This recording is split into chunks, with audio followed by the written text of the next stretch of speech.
So when I launch the game, reload my save, it should work. My calculations are correct. There we go. Unofficial Oblivion patch added. And it'll say, yeah, horse armor planes removed. That's the one thing that throws me off a little bit. And like a missing texture. That's a little sus. An unofficial Shivering Isles, and then unofficial DLC is the third mod. So base game, Shivering Isles DLC, and then other DLC. The other DLC takes care of, well, every DLC except for Shivering Isles. So we got Brother Martin. He's a homie, and we had just finished out Varando, a little bonus area, a little dungeon. Ruins, I suppose, is the better term. And we need to take Brother Martin all the way up to... We're going all the way with Brother Martin. Taking him all the way to Weynon Priory. And what I'm doing is I'm going as the crow flies, more or less. We actually did encounter... We went to Camp Ailes, and caught wind of some other camps that need to be deboned of bad guys.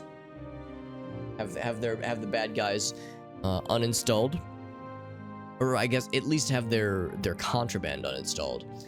And there's a handful of them kind of around us. We could kind of pop around, but I think what I would rather do is, since we're heading to Weynon Priory, what I would like to do is we'll kind of hit up. We'll go from here to the Broch camp, take out the bad guys there, and then kind of from there head to Weynon Priory. These we've already knocked out, so really once we get to Windy or once we get to Hackdirt, it'll just be a straight shot. So should be pretty easy. And I do not need this torch out. I will extinguish the torch. And boop, there it is. Also, our sword got. Just kind of a bummer. Our sword broke, which is a little bit surprising, although that might be indicative of the fact that these swords are fairly good, but are not very durable. So, which is a problem, because our claymore that we were using, which... Let me think about this. We left our claymore in the Oblivion gate, so we couldn't go back to get that if we wanted to. That thing would have gotten deleted when the Oblivion gate got shut from earlier. The one in front of Kavach. And I mean, I don't think I would necessarily need it anyway, but still, it's like, oh man, we're committing now. So we need to get it repaired at some point. I guess if nothing else, there'll be somebody at Weynon Priory, hopefully, that could repair it. Maybe we'll get lucky, we'll find someone in the meantime, or maybe we'll get lucky and there won't be much need otherwise. So, that being said, let us continue. Let us continue, my friend. Hey, what's going on, Azeron? Yeah, I've been neglecting armor. It's tricky because, and I guess I kind of screwed myself, because I have almost entirely magic gear. You know, between the most of the weapons that I have. Of course, I have a couple staves that I want to sell, but the weapons I have, the armor that I have, the only piece of oh god, yeah, these in my greaves are fucked. The only piece of non-magical armor I have is chainmail, so the only way I could build up my armor skills by training, which wouldn't be a bad idea. I've got the money for it. But yeah, armorer, it's pretty bad. It's pretty not good. So, and I think you have to get it up to level 50 to repair magic armor, or magic equipment. So lessons were learned. Lessons were learned where it's like, yep, I get why that is a thing. And of course, having having on one's person the repair hammers. I mean, I don't go out of my way to carry them, but they're pretty inexpensive. And sometimes you can even just find them just in dungeons and crap like that. So it's not that hard to find. Hey, what's up, Iyaza? Oh, from Grovana, that's right. Yeah, GV raided us last night. Actually, GV was streaming tonight too. I was lurking in his stream while he was doing some more Black Flag. I think he actually finished it tonight. Yes, Grovana is an excellent lad, and I'm very grateful to him. He raids me frequently. He always has such nice things to say. He's a good lad. He's a good dude. But I thank you, Piazza, for joining in. And Oblivion, some good shit, bud. Some good shit. Yeah, it's just like you'd said. There's a lot of people that have very deep nostalgia for this game, and I get it. Like, it's a good game, and it's a little bit embarrassing it took me so long to get around to playing this good-ass game. I like to think better late than never, but yeah, it took me a while. This is my first playthrough. This game came out in 2006, I think. Can't believe it took me this long. I've played a lot of Morrowind throughout the years, and I'd always heard, Alex, if you like Morrowind so much, you're probably gonna like Oblivion. And the rumors were true. I like it a lot. It's just I just never got around to it. It's not like I was avoiding it. I kept putting it off and putting it off. And of course, it's a long game. It's a large game. So sometimes I would think, oh, I want to play something, you know, not so ambitious, something smaller, something quicker. But now it's like I'm knuckling down. It's like, all right, we're playing this shit. I'm playing this shit, man. But it's good. It's a good game. And the fact that so many people have nostalgia for it means I want to do it right. Like, I want to explore the dungeons. I want to do the DLC quests. I want to, like, really savor the story. I want to play like a true Elder Scrolls experience. So I'm trying to do it justice, and I hope for the fans of the game that my play style is commensurate with the experience, or the expected experience at least. So yeah, I am enjoying it. There are aspects of this game where that I will confess I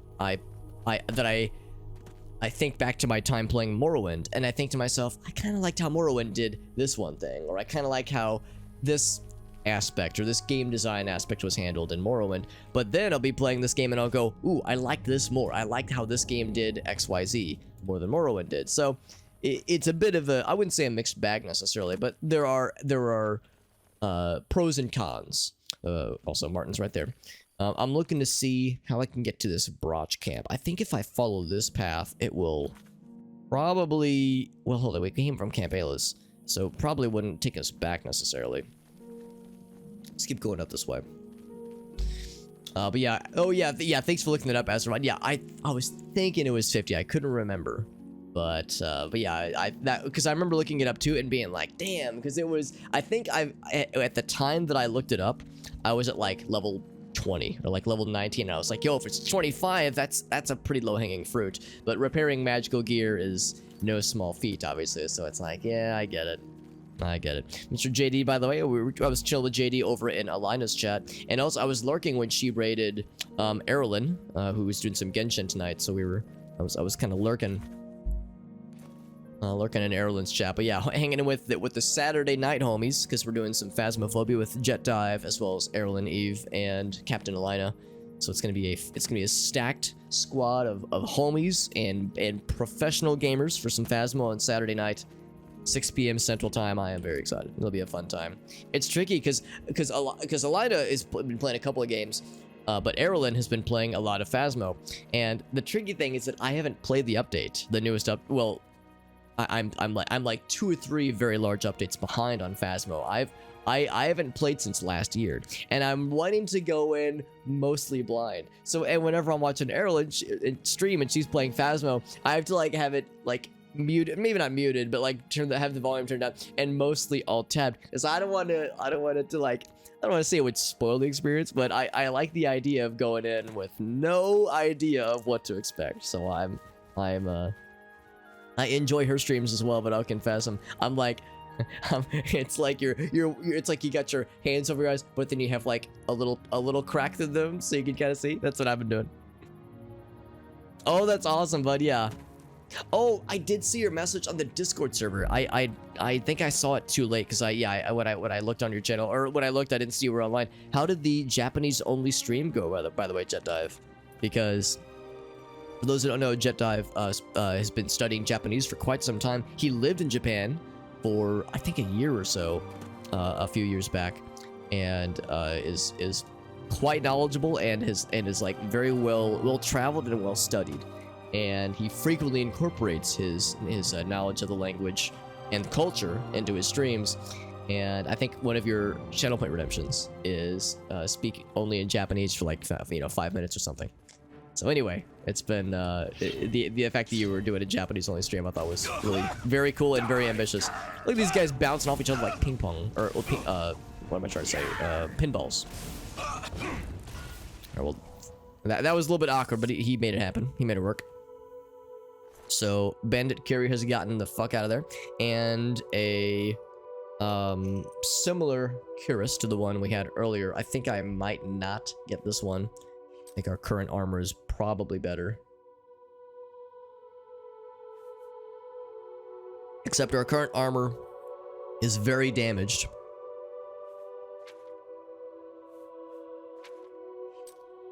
but I think at full it's about 6. Let's try one thing. Let's try one thing because I'm kind of curious. So, yeah, maybe I should just drop one of the other ones then. Because it's about a 1 to 10 ratio. Fortify health. Where's this one? Yeah, maybe I could drop the... Oh, wait, no. This one's much more valuable. Yeah, never mind. Much more valuable. This one... Remember how good this one was. I think we can assume it at full power, it would be 6. And I would rather use this one. This one's nice if I'm selling things, but yeah, I don't think I would really use that. So never mind, we'll just drop it. Drop it like it's hot. This guy is healed up. I see this lad is chilling. I probably don't need shield. He's probably gonna just go for this guy anyway. In fact, I think he might be a spellcaster. Nope, he is not. It's tricky trying to like fight a bad guy when Martin's in play as well, because he is a spellcaster, but he also is very melee, so he tends to just jump into combat, and I'm trying to like swing around him. I'm trying to like not hit him with spells and weapons. Trying is the operative term here. They has mace. They had wolf, or dog rather. I wish they would just call them wolves though. It makes me feel less bad. Oh, and by the way, yeah, I saw Jet Dive's message. A little bit short, right? Yeah. But you have to get to offer some. Well, that's the thing too. It's just like it said. Like I see it as an opportunity to share your knowledge and, and culture your viewers a little bit. And yeah, I see it as very much a good thing. A cool opportunity of flexing your knowledge, and also yeah, like offering that as a way of like helping others learn. I think that's that's no better way to learn than by watching someone or listening to somebody who is knowledgeable and kind of hearing their experience or their perspective on a new language or a new culture, that kind of thing, and just kind of going from there. I will go ahead and drink this actually, because I wanted to drop it anyway. So this camp here, I think there were weren't there supposed to be... There's supposed to be contraband I was supposed to retrieve here. Bunch of mugs. We got a single amulet. But, oh, and it looks like this guy's quite damaged. Let's see if I can heal him up real quick. But JD, I think that's something awesome. I think it's really awesome to incorporate that in your stream. I've mentioned before that, like, I'm a big fan of... well, maybe not a big fan. I would consider myself a medium fan of people like Devin Nash, who make a lot of content on YouTube, and not so much on Twitch, but more so on YouTube, about like content about making content. Like, he is a content creator. He's many things, but one of the things he is that he's a content creator who makes content about how to be a content creator, that kind of thing. Might sound kind of silly. Not bad shield, by the way. And he has a lot of experience in the industry. He owns a company that manages a lot of influencers and content creators. And one thing that he like really harps on when he's like offering advice to streamers and content creators is to be someone interesting and to be someone who is like unique. Because 10-15 years ago, if you're playing video games on Twitch, that was pretty much all you needed, because it was a fairly niche thing. Like, you could play video games on Twitch and you will get an audience. Nowadays, it's a lot harder. Like, you have to have other aspects to draw people in. Like, what's unique about you? And I say that I'm playing a video game and I'm just talking tonight. Like, tonight's pretty low key, obviously. I like to think that, I offer weird things like my channel point incentives, like, and the stuff we do on weekends. I like to think that the things I offer are unique in some way, at least. But yeah, like to what JD was saying, the fact that he's got all this cool experience and all this knowledge with the Japanese language, it's like, yeah, that's something that is unique and interesting. So I see that as like a way to kind of like, yeah, draw people in. I think it's a good thing. By the way, Mr. Arctic, good to see you, bud. Oh, and Arctic was in too. Nice, bud. That's awesome, dude. I'm glad you were there.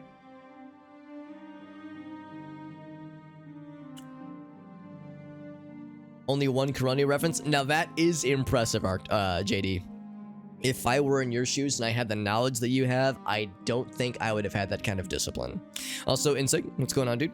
Mages Guild, I have joined. I am in it. In fact, I've done I've cleared out 2 Mages Guild quest experiences because we joined in Coral, I believe. We joined in Coral and did the quest there. And then Skingrod has a Mages Guild, and we did their quest. So we are 2 Mages Guild recommendations to getting access to the Arcane University. Which I think means we're still quite a bit off, but still we got it, which is nice. Also, yeah, we got a shield just now, and I want to look at it. We got shield. Because we have a very non-magical shield right now. And it's good. It's got good defense. This one has Frost Shield. Yeah, I don't know. It's not that good. What is good is that it's pretty valuable. Which is nice. Oh, I just noticed they changed up some of the thumbnails. Or not thumbnails, but some of the icons. It's kind of interesting.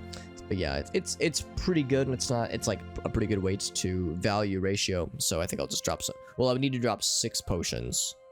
6 half-pound potions to make room.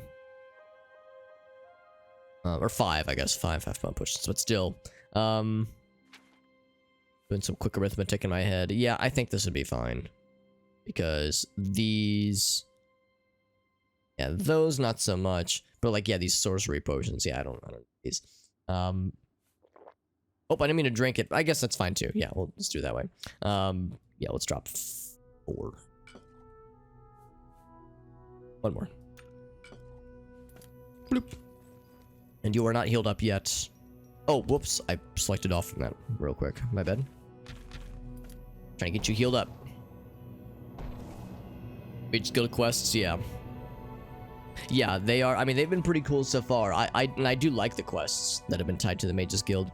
Earlier, I was saying how I like this game a lot, and I'm glad that I'm playing it.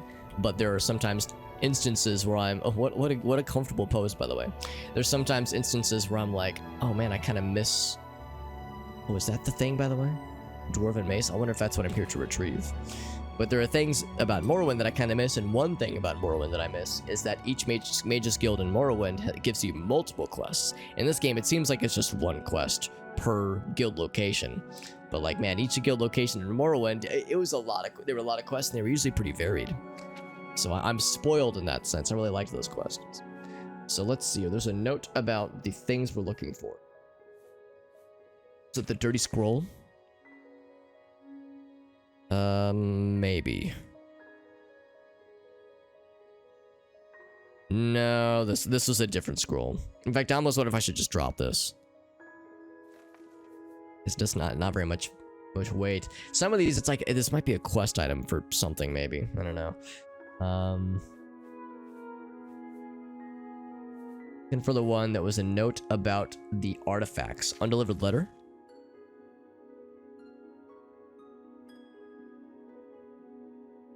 Yes. Oh, no, not this one. Not this one.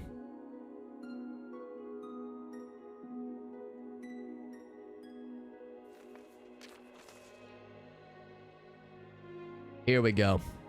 This is the one. This is the one.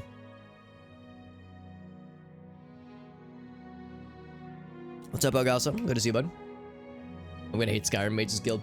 I have a feeling there will be many aspects about Skyrim that I will be sad about. I'll probably still like the game, but yeah, there will probably be times when I eventually play Skyrim. It'll not happen for a while because this is gonna thoroughly scratch my newer Elder Scrolls game itch for a while, I think. But based on what I know about Skyrim, there will probably be many aspects where I'll go, fuck man, I'm sad they got rid of this, or I'm sad they simplified this system, or that they, you know, or they simplified this, or got rid of this, because it seems like Skyrim is really simplified, which I get it, because a lot of the interlocking systems in Morrowind and Oblivion, yeah, sometimes they're a little bit complicated and can be a bit of a turnoff to newbies, but still, it's like, oh, dude, I am selfishly very sad sometimes. Elgasa's got a video for us. Let's see if I can alt tab. Sometimes, you know how it is. Ooh, I cannot alt tab. All right, no alt tabs allowed. Here, let me kind of resolve this in my mind, then we'll watch it real quick. Because, yeah, I want to figure out this situation. So we got the soft spots. So, I guess, am I just clearing out the camps then? Because maybe the reward is just the things that we find. Because I'm thinking if we need to take this, like the mace, the dwarven artifact, to like an Imperial Legion person and turn them in for a reward, that's one thing. Let's check the quest log. It was actually pretty recent, I think. Yes, here we go.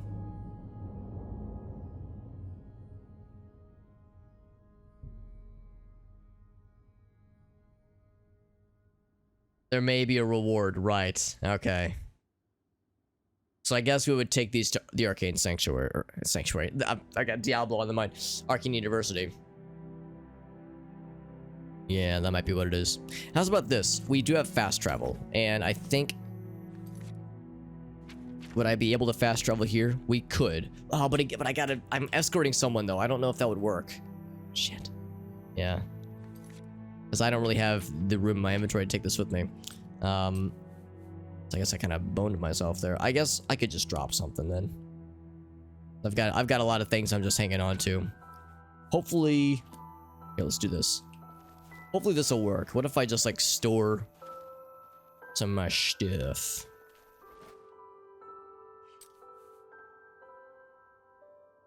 Did I put these 3 staffs in there? I mean, they fit. If it fits. Because I just want to sell those off, but they're very expensive, and I'm having a hard time finding a buyer that it's more than small numbers. What's up, Nepsit? Good to see you, bud. Is that what emoji is that? Is that the full moon emoji, implying that it's late? Because it is 9:30. It's getting up there.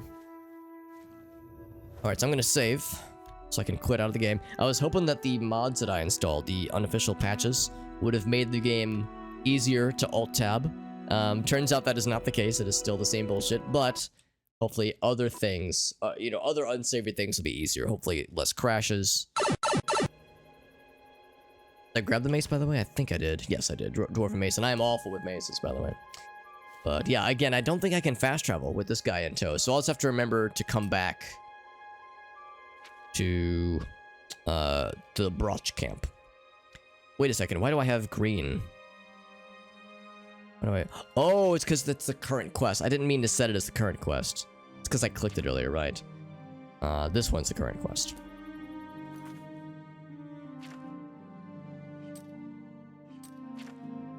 There we go. Now I got the green arrow there.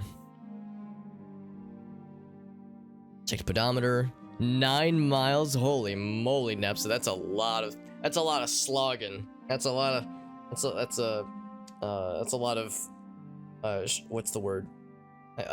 One of my friends is Jewish, and he'll sometimes use like fun Yiddish terms. I think schlepping is the word, like where it's like, oh, I had to schlep up and down the stairs to bring up the laundry, like that kind of thing. Anyway, but yeah, that's a lot, Nepsa. That sounds exhausting. Are your legs or feet sore afterwards? Because like 9 miles, dang, even like over the course of a day, that's a impressive distance. Maybe it's the thing in Skyrim. That's interesting. Yeah, I understand like them. Maybe yeah. The explanation would be, oh well, they do have more money, but if they like you more, they're more willing to like include like more of their maximum money in their exchanges with you. Because yeah, like in Morrowind, and I'm assuming in this game, the max amount was a static amount. And your mercantile skill and your personality skill meant you would get better prices, but it means you would be more likely to hit that max quicker. Fortified personality, yeah, exactly. Of course, this game's weird. This game, the merchants have a maximum amount of money, but that's a maximum amount of money per single transaction. So if you have a stack of 10 potions or 10 gems, and if you sold the entire stack at like 400 gold, but they only had 200 gold, if you try to sell the full stack at once, you would balance off the attempt. The attempt would bounce off of them, and they would say, I can't afford that. But if you sold 5 of them to them, and for, you know, for 200 gold, which is their maximum amount of gold, they would say, cool, thank you. And then within the same window, the same instance of the conversation, sell the other 5 to them. They will say, cool, thank you, 200 gold, no problem. So 400 gold in one sitting is too much, but 2 instances of 200 is fully okay. So it's strange how this game does that. It's like bizarre, and I don't really get it. Like, I don't really understand why they do it that way, because it isn't. I mean, I don't really know of an instance. Maybe like, I guess it's the opposite instance here in the States, where there are credit card transactions where it's like, oh, we need a minimum amount of money, a minimum transaction amount to use a credit card for this transaction, that kind of thing. Whereas over here, it's like, no, we have a maximum amount for a single transaction. I guess it's to prevent something like this, you know, selling a really expensive, well, these aren't that expensive, but selling like a really expensive single item to like a low-level shopkeeper and making bank. Like, maybe that's the idea behind it, but I don't know, it rubs me the wrong way. It feels like they are over-engineering a solution to a problem that doesn't really necessarily need it. Also, we found Nonagalu. What's up, Noel? Good to see you, bud. Yeah, fortified personality. Yeah, that's how you do it, at least in Morrowind. I don't know how it is in this one, but... Now, how'd you get over there, Martin? Goddamn. Are you injured? You are. Who hurt you? Who touched you? Actually, it was the wolf. That's probably who hurt him. Would you level up better if you sell one at a time? I don't know. I haven't tried doing one at a time, but I do small batches, though, out of necessity. 6 days a week, too? Jesus, yeah. So I bet you're exhausted, Nepsid. I would be, if I were you. 8 miles, 10 miles. God, yeah. I'd be sore as fuck, Nepsid. That's a lot. That is a lot. I'm sorry to hear you having to deal with that, man. That sounds just draining. Just very draining. Game with the goofy NPCs. There are definitely goofy NPCs. Like, here, we have an NPC with us right now. He's not too goofy, but yes, the NPC interactions are especially fun when you get multiple NPCs together. Unless you need something, let's continue on to Weynon Priory. Like, this guy's pretty normal. Like, he's not too weird. To Weynon Priory, then.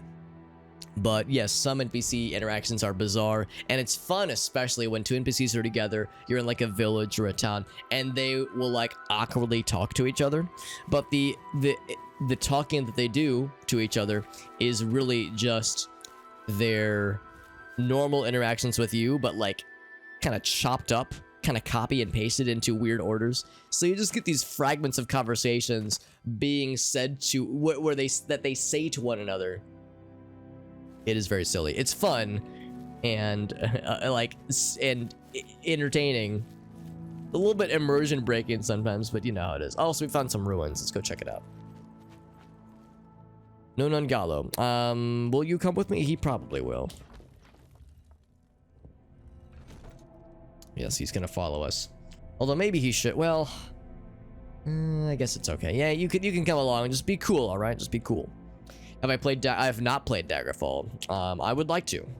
I would like to because I love Morrowind, and that's my heart. My heart will always belong to Morrowind because I like its old school sensibilities, and of course Daggerfall is older schooler in that sense. And there's probably a lot of things I would really like about Daggerfall, and of course there's the Unity remake, or kind of maybe not a remake, but Unity engine version of the game, which apparently is pretty usable. Like apparently it runs pretty well, and maybe even might address some of the glitches and bugs that OG Daggerfall has. So that's something that I'm very much excited to try out at some point. For me, it's a matter of time, not a matter of if, but when. Also, 2 trolls. These guys are not fun. Oh, sorry, Martin. I kind of zapped him a little bit in the face, but he's a homie. He's healing himself up. He'll be fine. Yeah, these guys are awful to deal with, and we have fought 2 of them at a time before, and they are not fun. Now they're dead. That's cool. You are healed up. Excellent. Yeah, get some dinner, Nepsid, of course, yeah. Long days, my friend, long days, and you absolutely deserve some chill time, my friend. Yeah, don't stay up too. That's right. I got work in the morning. I have to be somewhat responsible. I have to pretend I'm being responsible. Alright, so he's on his way. Oh, Martin, dude. Don't soul these motherfuckers, man. Leave some pussy for the rest of us. Damn, son. He's out here like, I'm gonna solo this bitch. So that's a trap. Which makes me a little bit nervous. And I don't want to take Martin that way, necessarily. Let's go this way instead. There might be a way to disable the trap ahead of time. Bought a house. I have not. Yeah, I know that buying houses is probably fairly easy in this game. Probably easier than it is in Morrowind. Because in Morrowind, if you kill somebody, you kill an NPC, you can just dump your shit in their house anyway. Although, for that matter, there is one NPC in... Let me think about this. I think it was Skingrod. We watched an NPC in front of our very eyes attempt to pickpocket a guard, and they were very quickly discovered, and then the guards murdered this man in broad daylight, and his corpse is still just on the streets right now. If we were to go back, it would still be there. And then we went to this guy's house and saw that he's got a fully furnished house that's just empty now. So we could just make ourselves at home. Squatters' rights, right? We could just hop in. This is mine now. I'm the homeowner now. So we could take the unofficial route. Excuse me? Martin, what do you see? Tell me, what do your special eyes see? Probably another troll. Oh, I'm a little worried he's gonna, like, just throw himself into the spike trap. Please don't, Martin. You've got too much to live for. Martin, please, you... Oh, okay, come back, come back. Ah! Okay, well, see, this is what I was worried about, Martin. Old Marty. Now, the good news is he has plot armor. So he can't die. He gets knocked unconscious, but still. I knew that was gonna happen. I fucking knew it. That something was gonna draw him in, that spike trap was gonna get his ass. But, like, he's already aggroed. I can't stop him. He's got the bloodlust, and nothing I can do can halt him. Unless I had, like, a calm creature on target spell, then maybe. But that's healed up for now, kinda, sorta. Yeah, let's keep going down this way, dude. We got more to explore. Try to get him patched up in the meantime.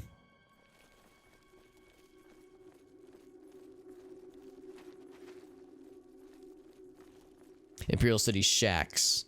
Well, yeah, there's probably the crappy shacks, but I have all the DLC, so I don't think I really need to concern myself too much with the low grade stuff.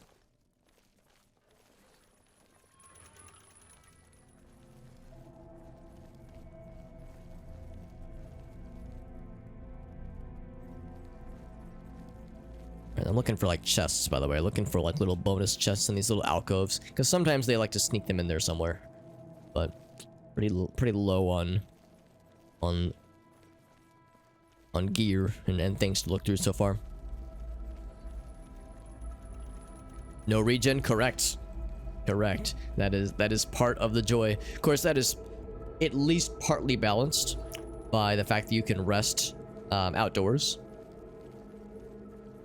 Whereas in this game, you have to find a bed. You can wait outdoors, obviously, but you can't actually rest. And I guess there's really not much difference between resting and waiting. Well, I guess you don't restore health when you... Oh, I know you do restore health, I think, when you wait. So never mind. So yeah, in this game, it seems like resting and waiting, the only difference between resting and waiting is that you don't level up when you wait. But yeah, otherwise, it seems like there's really not much difference.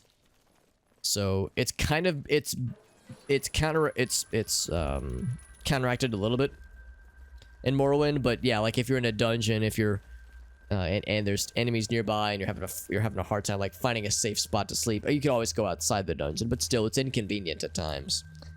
So to that aspect, then yeah, I totally get it, but for better or for worse, that's kind of baked into the balance of the game. I have him wait so he doesn't get got by the spike trap. Maybe that's why these put these kinds of traps, is to dissuade you from relying too much on NPCs and such.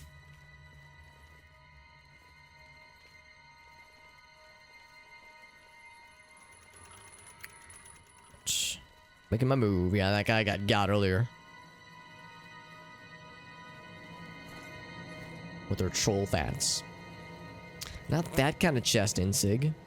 Also, my chest, my IRL chest it's not very impressive, alright? I am a proud member of the itty bitty titty committee, alright? I don't have a lot to offer. So my chest would probably not be the most interesting.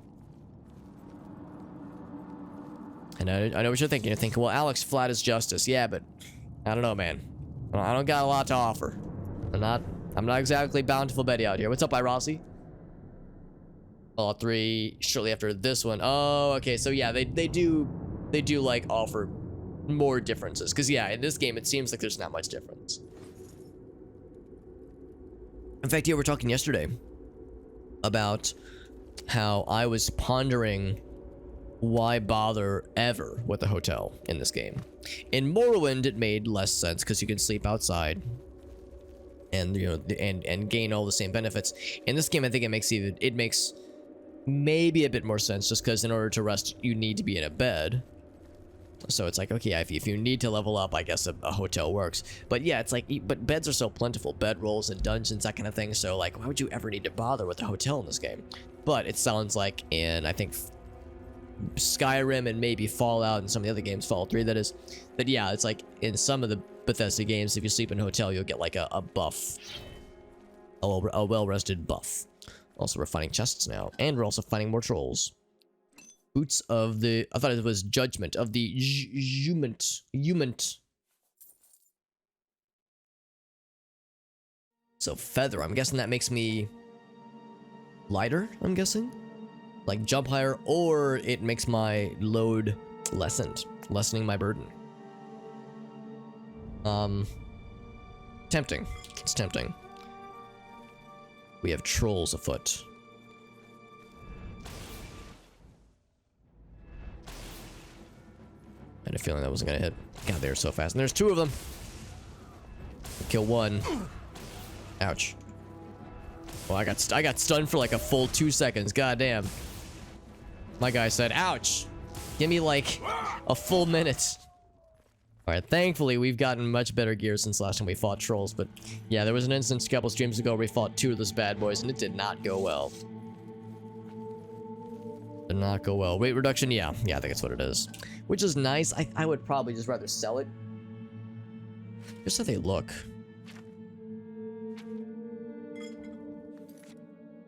Because I don't know if I would really bother with these. We could sell it, but it's pretty heavy. I think it's Dwemer, I think.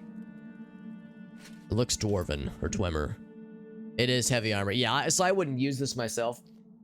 12 pounds, or 12 stone for, so it's about like a 1 to like 1, but yeah, nah, I'm not gonna bother with that. They're nice, but if I was a heavy armor lad, I might go for it, but I am not. So I'll hold off.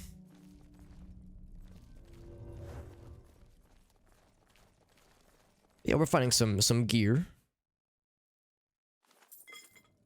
And some things for loots and such. Has he already seen me? No, he is not. He's about to now, though. He'll let me carry more junk. Yeah, but again, I don't have anything in heavy armor. So I feel like it would not be wise. Light armor, maybe. Light armor, then we'll talk, but I have no purpose for heavy armor. And also my current boots up my speed, and speed is a governing attribute for light armor. So it's like, so I have many reasons to stick with my current getup. Lots of trolls, man. It's a troll den. Browsing through 4chan. POV, you're browsing through 4chan. In 2022. Actually, I don't know. I don't know how bad it is now, but I went to 4chan once years ago because I was like, I wonder what it's like. And I've not been back since. I was like, oh, all right. a lot of awful people here. Goddamn. I'm sure they're not all bad, but goddamn, it's a lot of very mean-spirited people there. Like, yep, think I had my fill. Now I know. Look, you can't say I didn't try it, right? Give it a fair shake. A fair shake was given.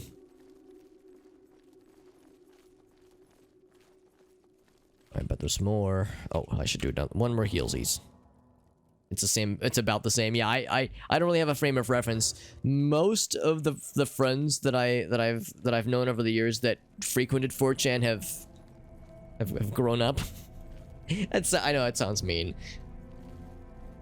There's a lot of jokes I can make here, but no, like most of them have moved on.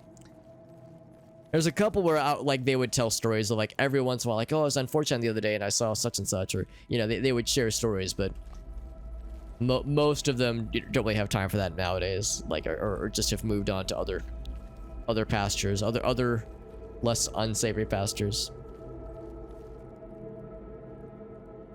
When diesel was run off. Well, that's the thing too. Yeah, like I guess B was the random board, which was the mixed bag that everyone knew and loved.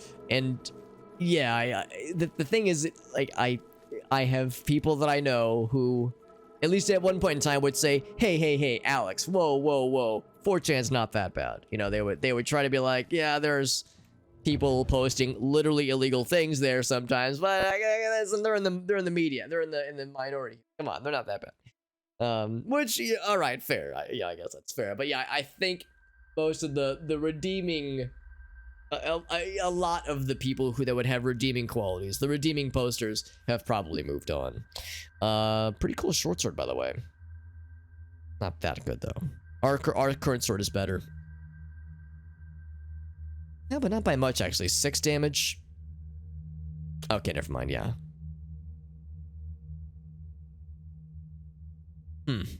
Because this one's at 7, I think. Actually, absorb magicka. Well, let's think about this. This does fire damage.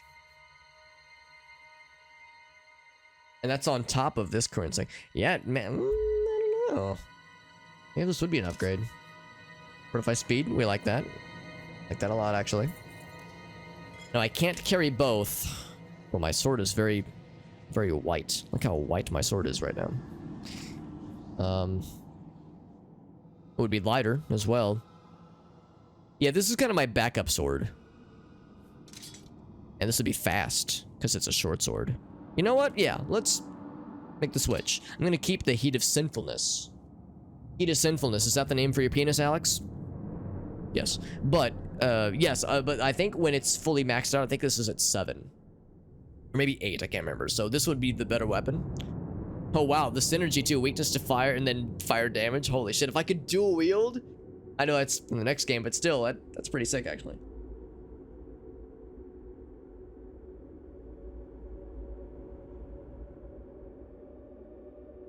My old people friend. Oh my god. Corey, you have unlocked a memory that I've kept hidden away.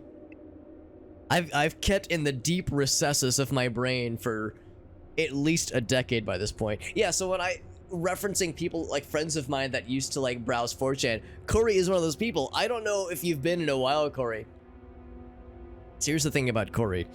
I think at the time when this conversation happened, he hadn't like really browsed 4chan in a while, but he was an OG back in the days on 4chan, and he had collected a collection of souvenirs, we'll say. A box of postcards from his 4chan days in the form of a 4chan folder. And Corey made the mistake of sharing this folder with us one day.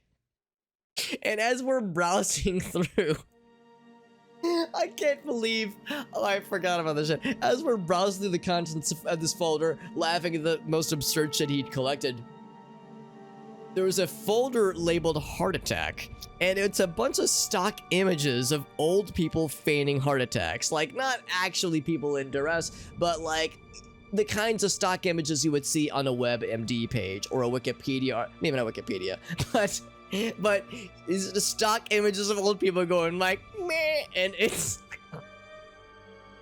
the psychic damage it dealt to all of us, including Corey. I believe Corey's exact words were, "What the fuck is wrong with me? Why do I have these?"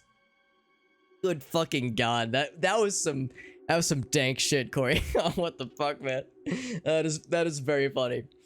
Reddit kind of, yeah, that's the thing too. There's other things that have entered the marketplace of ideas on the internet. So, because yeah, 4chan occupied a very specific niche for a while, that places like Reddit and, you know, Discord servers and social media, there's other outlets now for congregating with shared interests, and like, of course, places like Reddit and social media are more moderated, but still, it's like they've cut into the market share. So I guess that's what pushed 4chan more into the fringes of extremity, which is to say, I don't go to 4chan to interact with like-minded people. I go there to not be moderated, you know, or to be untamed with my conversation. I'm not saying me, but like the person that goes there wouldn't go there with the intention of, oh, that's where my friends are. They go there to be, no, I can be a shitlord and have no consequence.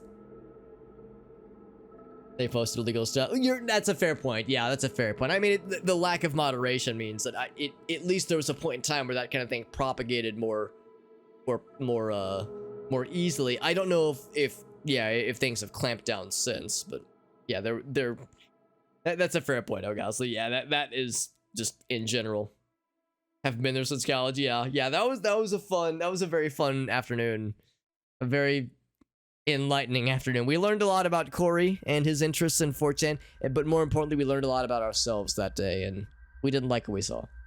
It was entertaining though. We're all a bunch of degenerates, all right? Just embrace it. Ooh, it's all shiny. Look at our shiny new sword. So cool. So cool, much like our intrepid hero here. Can I get the stones? I mean, we could. I guess we have some carrying capacity now. Although I might actually go back and get those staves. I'm probably going to leave the carrying capacity. I mean, the stones are neat. They're not very valuable, and of course they do restore magic, but I've got other potions for restoring magic.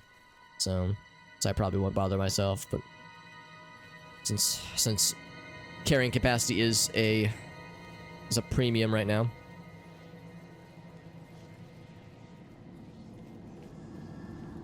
It used to be like a free speech kind of thing, really.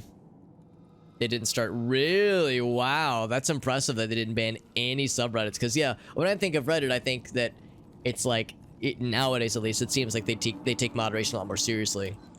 So yeah, I didn't realize that. Yeah, there was a point in time where they were kind of laissez-faire about it. Because yeah, when I hear that kind of thing, I hear the more 4chan approach. I did hear that, yeah, that there was at least a few subreddits that did get ban-hammered as a result of the exposure that mainstream like news sites gave them. Yeah, Anderson Cooper, that kind of thing. That was a bit of some drama at one point. For better, for worse. Let's see. I think that's the area that was locked behind the door. So yeah, this would be the next obvious way to progress. It's a tricky one because I don't know. I mean, I of course have my opinions. I know people that are like absolute. What's the word, like that are like absolutely against any form of, you know, what they deem to be censorship. Like any amount of moderation is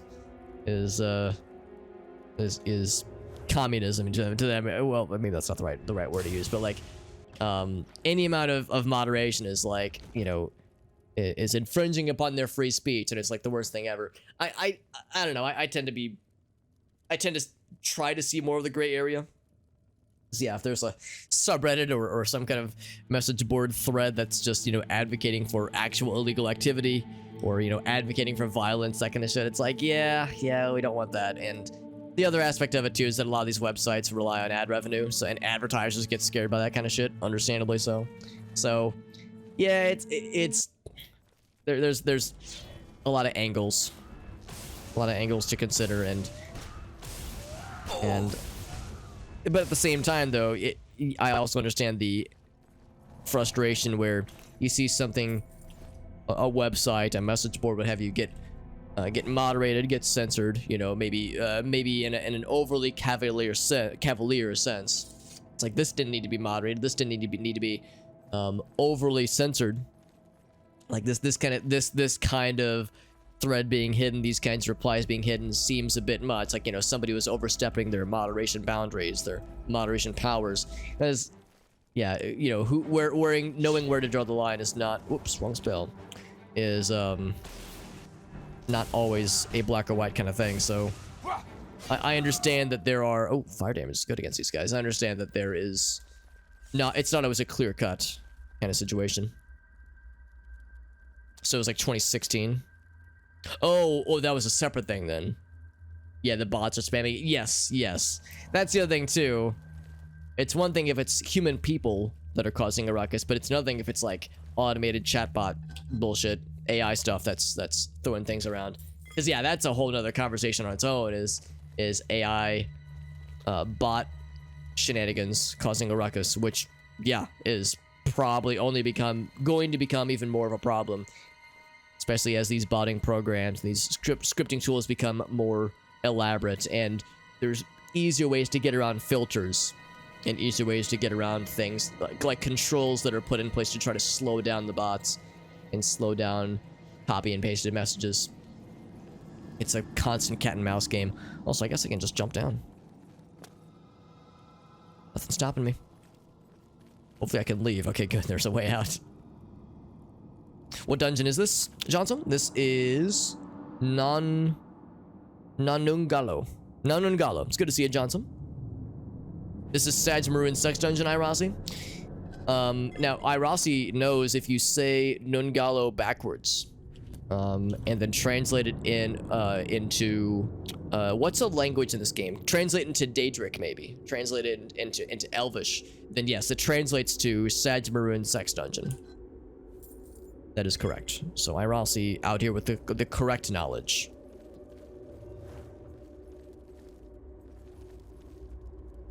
Is there an L? Oh, if you say it back, yes, yeah. Yeah, so Alagnunon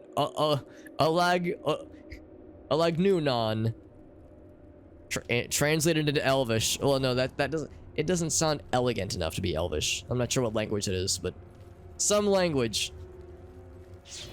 It quickly becomes Sadge Maroon sex dungeon. Please wipe your shoes before entering. That's the full translation. I hear battle music, I think. Somebody knows where I am. Oh, it's you.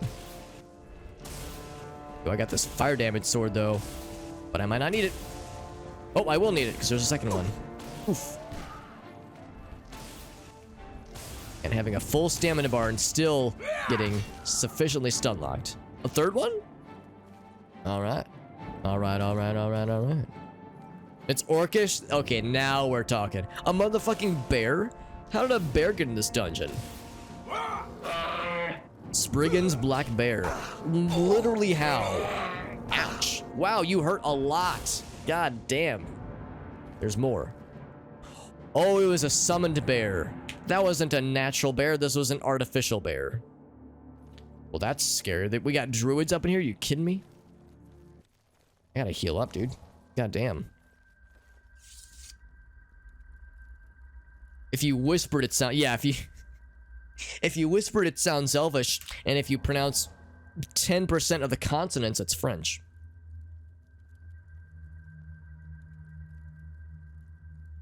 Cavern of the Trolls, man. Trolls and bears, apparently. I gotta get healed up. Those bears fucked me up. It hurts a lot. Yeah, I mean, I shouldn't be surprised, but damn. I thought the trolls would hurt worse than a bear. I'm sorry, a motherfucking bear. But it seemed like it was a summoned bear, which is to say a non-natural bear. I prefer natural bear enhancement, all right? None of this artificial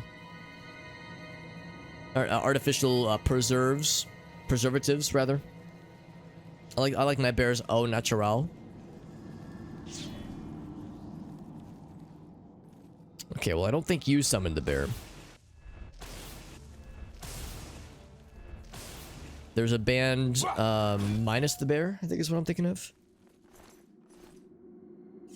There's a band that comes to mind. Oh, there's also a band called Grizzly Bear. I think there's a band called I Wrestled a Bear Once. I think that's also a thing. A lot of bear themed bands come to mind. A motherfucker's bear. Ooh. Well, we are in the sex dungeon, so at some point anything goes. And also, bear is a colloquialism used in the frequently used in the LGBT community to describe usually a large Very, very well endowed and well fuzzied gentleman. Dwarven gauntlets, heavy armor. That's a shame. I mean, dwarven shit's good. Dwarven stuff is very, very good, but it is heavy and not good for me. What the fuck are you? Excuse me? My luck is being drained. What? Literally whomst. Are you like a... Oh god, I'm doing very little damage to you. Whatever you are, you're scary. Are you like a forest lady? You hurt quite a bit. You also heal, don't you? Yes, you do heal. Oh, okay, I might be in trouble.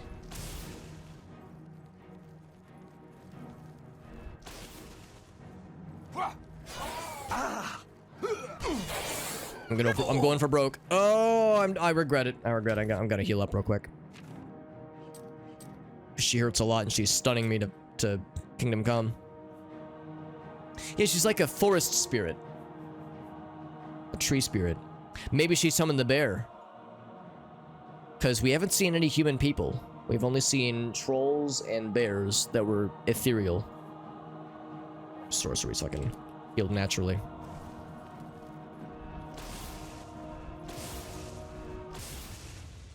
So she stayed dead. She's a Spriggan. She's just got like, look at her eyes. Freaky. Freaky shit. Oh, that's where Taproot comes from. Well, damn. Yeah, I bet she probably was the one who summoned the bear, if she is like a angry druid spirit. Does a summoned bear shit in the woods? Yeah, the fact that it winked out of existence after we killed it, it was a summoned bear. So it does not have a physical property. Maybe it like poops out ethereal shit. Also, I like how it's like buckled backwards. Morbid. Large and in charge. Furry man, Johnson. That's correct, my friend. Dwarven's not good in Skyrim. That's a shame, because in Morrowind, Dwarven gear, like Dwemer gear, was... I want to say second best heavy armor, maybe third best heavy armor set, but yeah, probably second. No, yeah, it'd be third best heavy armor set behind Ebony and Daedric. So yeah, in Morrowind, Dwemer was like real good. In this game, it seems like it's pretty good. It's a shame they took it down a peg. No, I can bother with that. In Skyrim, that is. My first Spriggan, that's correct. Spriggan summoned the bear. Yeah, if they're like an angry druid nature spirit, that makes perfect sense. And again, we haven't seen a single human person. I was thinking it'd be a conjurer, but we've yet to see a summon bear spell or a summon bear kind of experience from a conjurer before. So yeah, it seems like this is a monster-only dungeon. It's more mid-tier. It seems like it's probably mid-tier in this game too, because I'm only level 10, which is not small in terms of Elder Scrolls games, I don't think, but it's not amazing. So I would imagine it's probably close to mid-tier in this game. Alright, well, pretty obvious what's happening here.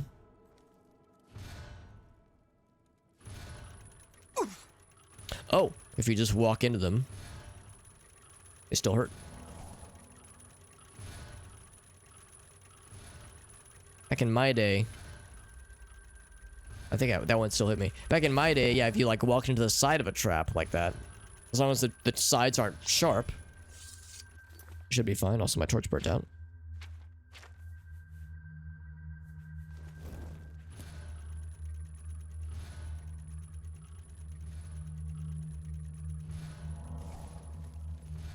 And healed up.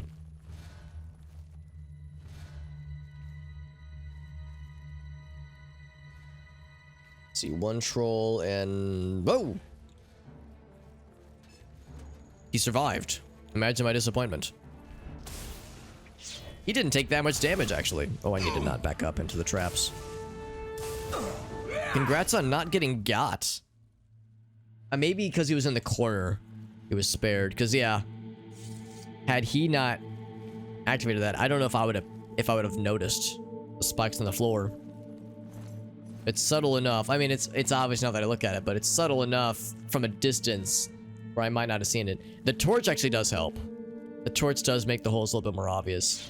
But yeah, like if I would have just been like walking around and I like looked over here, I would have seen that chest and I wouldn't have even noticed the floor, I don't think.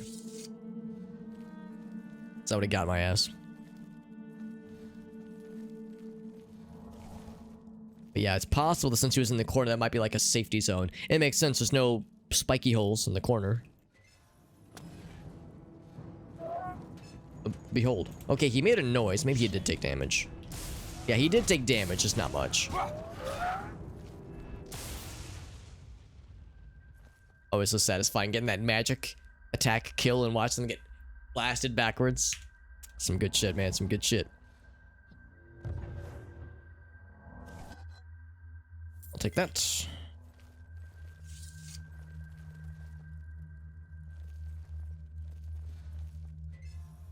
Thankfully, we've got pretty good acrobatic skills, so we're able to clear these gaps with a single bound.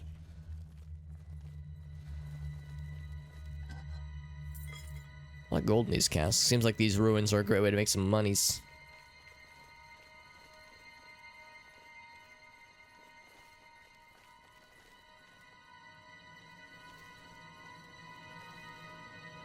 If you have enough health, the traps are insignificant. You're not correct. You are not incorrect.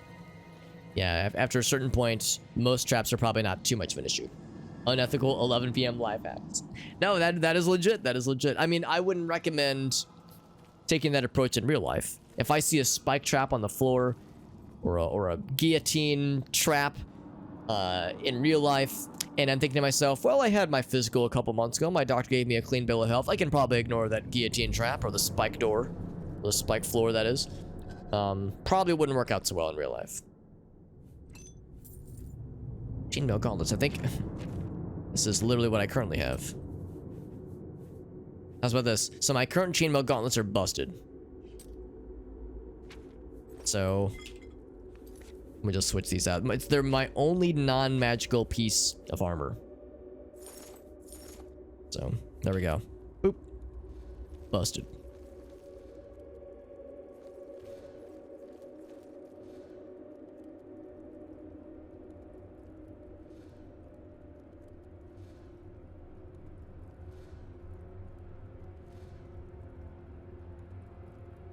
Your knee jammed trying to... Oh no! Oh no, I'm sorry, Johnson.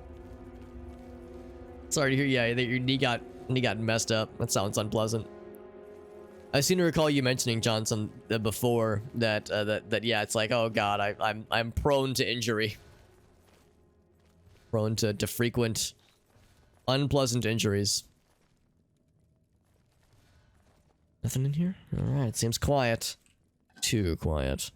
-1 vitality stat. Like my body is actively seeking out damage. My body's like, hurt me, daddy. I've been bad.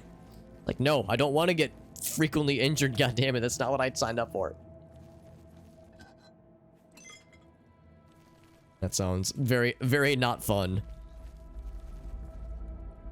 I mean, it's one thing, you know, if somebody is clumsy, someone is prone to stumbling on things or tripping on things or falling down, but yeah, it's another thing if one's body is just like, nah, it just doesn't like to not be injured.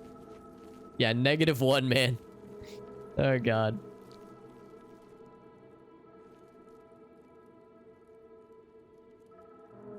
Oh, it's a connective. Oh, it's so yeah, there's like a physiological explanation for it. So it's not just that you're unlucky, it's that yeah, it's that your body is if there's like a physiological thing going on where it's like a connective tissue thing.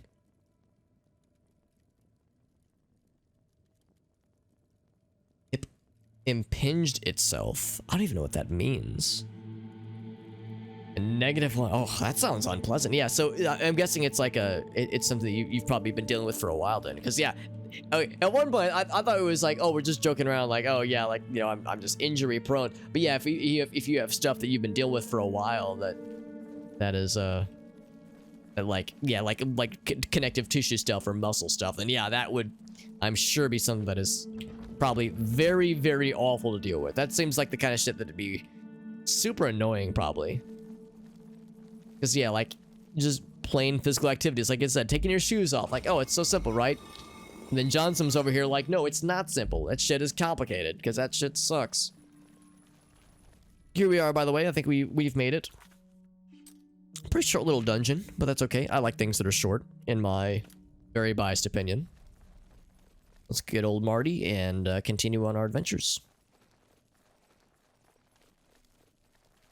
Unless you need something, let's continue on to Weynon Priory. You got it, fam. Back from whence we came. Yeah, injury prone. Yeah, with a technical definition. Look at me the wrong way and I'll wilt like a flower. Oh man, yeah, I'm sorry to hear you have to deal with that, Johnson. It sounds very uncomfortable and probably just really annoying too. It's probably annoying for you to be like, damn, I wanted to like walk 10 feet today, but apparently my body said nah. It's probably not fun, not a good time. What am I doing? Looking to untorch, extinguish, and we can just follow the arrow northeast, but keeping an eye out for other ruins and such, although it's very foggy, so it's gonna be hard to see anyway.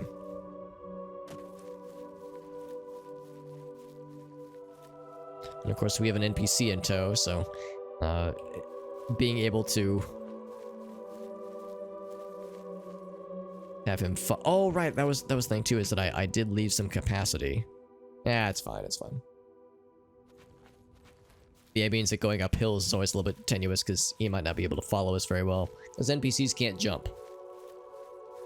75% annoying. And then the other is that, oh, but that you're able to rest very well because your body's probably exhausted. Yeah, that's a good thing. That's a good thing too. So yeah, no sleep troubles. That's actually nice. That's reassuring at least. So it's probably not worth it. Like it's like I wouldn't request this switcherino, but it's at least something. Apparently there's a camp not too far from here. Oh, I lied. It's actually quite far. It was showing up on the radar, but yeah. I just want to see if there's anything on this side.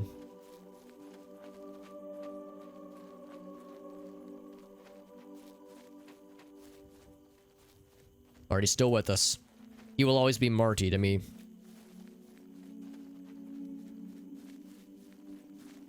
Everyone calls him Martin. He's a regular old Marty McFly. Also, apparently there is a cave nearby. Maybe even two caves nearby. Although that... well, I don't know. I don't know what it's pointing at necessarily. But looking on the radar, or the compass rather, the compass is showing maybe some cool things.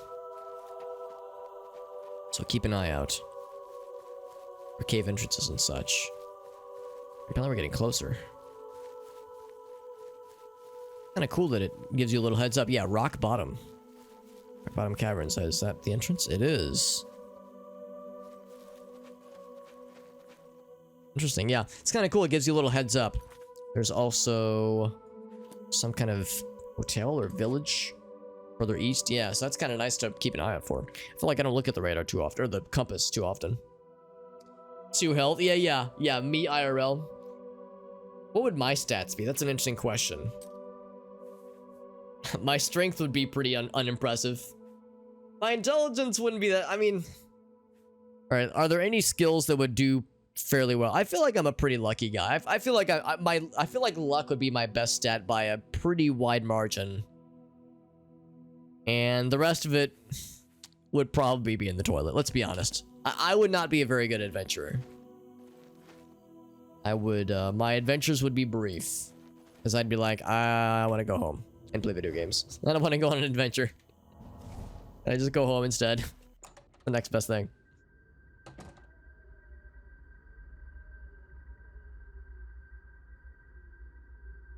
Sean Bean. Which is to say he gets got in all of the movies and TV shows he's in, so he has like 2 HP. Also, Whale, what's up, buddy? Sheen Bean. Sean Bon. Allegedly, the reason Sean Bean dies in every movie and TV show he's in is that it's the universe trying unsuccessfully to resolve the fact that his name looks like it should rhyme but doesn't. So it's like the universe expanding and contracting in ways, trying to like make sense of the non-rhyming scheme, and with that expanding and contracting, it keeps like the friction keeps murdering him in fictional universes. Which is a pretty good headcanon, I'm not gonna lie. I should bring my torch back out. Excuse me while I whip it out. My torch, that is. Boop. Sean Bond, that's right. Or Sheen Bean. There's the spikies. I have full confidence that there's gonna be a bad guy that shows up, and Martin's just gonna thrust his dick into that orifice and get smacked by the balls. He's gonna thrust his dick in, and the balls are gonna hit him. So come this way, Marty. Marty McFly.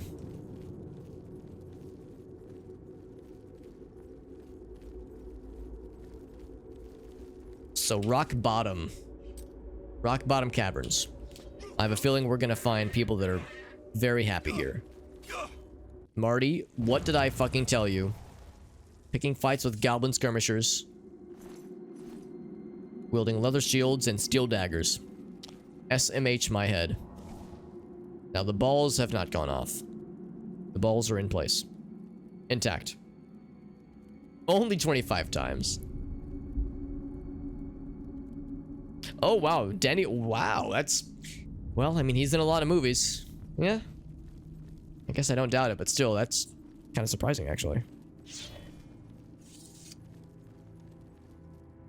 One goblin skirmisher so far. I was thinking there'd be more. Impressed Danny Trejo's been in things that involve his death that many times. Not so much like, well, I mean, he's kind of an action movie guy. So I guess it doesn't make that, it's not that shocking. But still, yeah, I'm thinking more about it. It's like, that's kind of surprising, isn't it? He's mad. Like, he's mad at these goblins for existing. But we need to cleanse them.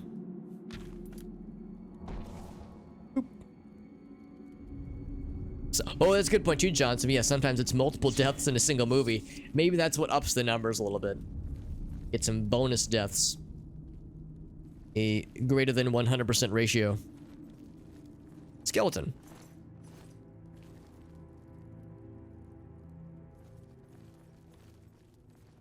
Yeah, that's a good point. Yeah, if it's a movie where either some kind of resurrection happens, or if it's time travel or alternate universes, or they think he died, but then he wasn't actually dead.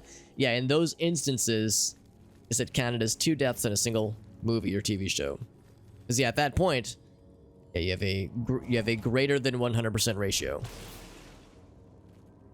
Oh, that rat is already dead. Oh, don't trip the trap. Ah! Okay, well, it missed. Yeah, that spiky boy, I don't know if it actually hit him. Looks like it did not, because he's unbothered. Unbothered, in his lane, moisturized, flourishing.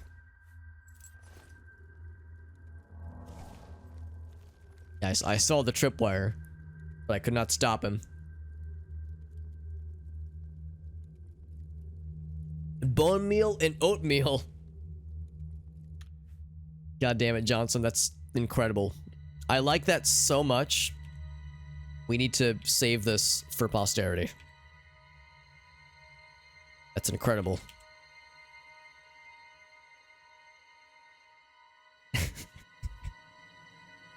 I love that so much. Boat meal.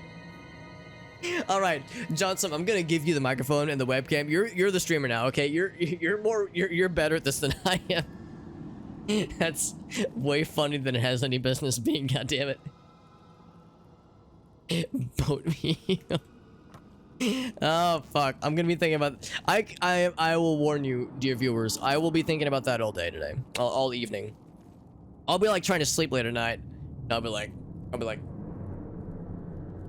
boat meal. It'll be like in my brain, and I won't be able to get it out. Fucking boat meal. God damn it.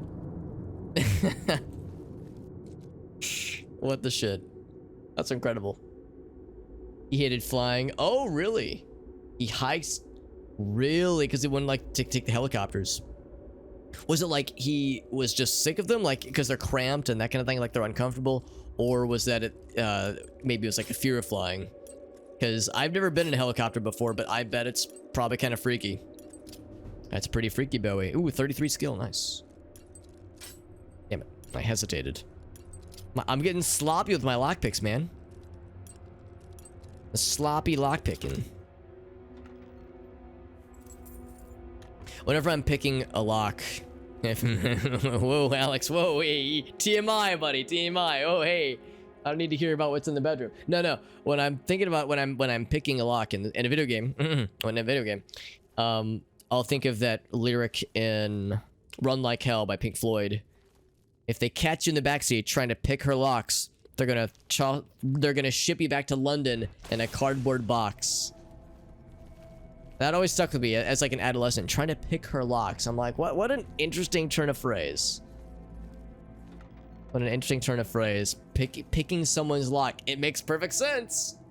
You're sticking things in there, you're wiggling around. You're not trying to like pry something open. You shouldn't try to pry. Don't do that. You don't want to do that. But in a more general sense, it's like, yeah, that makes sense. Makes sense. Johnson says, hey man, I've been thinking about this for a long time. The boat meal has been simmering for a hot minute. Slop picking. Yeah, not lock picking, slop picking. Just doesn't like flying. Yeah, I mean, I like airplanes don't really bother me, but I've never been in a helicopter, and I think a helicopter would probably fuck me up a little bit because it's pretty small and you can see everything. Like, you know, in an airplane, it's a little bit more of a it's a little bit more of a what's the word I'm looking for? Of a controlled environment. Whereas helicopter, you can see everything, man, and like it's probably noisy. Got like the big old noise canceling headphones. It's noisy as fuck. Windy, obviously, and it's a cramped space, so you can't like, you know, bring a whole lot of cargo or a lot of people for that matter. So yeah, I could see there being downsides. Oh, mud crab. I haven't seen a mud crab in a minute. We kind of leveled out from seeing mud crabs anymore, so unexpected. There's Moa. You know, I should probably level. There's enemies nearby. I should probably level sometime tonight. Snoop on the... Ooh, how interesting, yeah. That sometimes can be... That can sometimes be revealing about, you know, like, yeah, the state of well, real estate. The state of real estate in the neighborhood.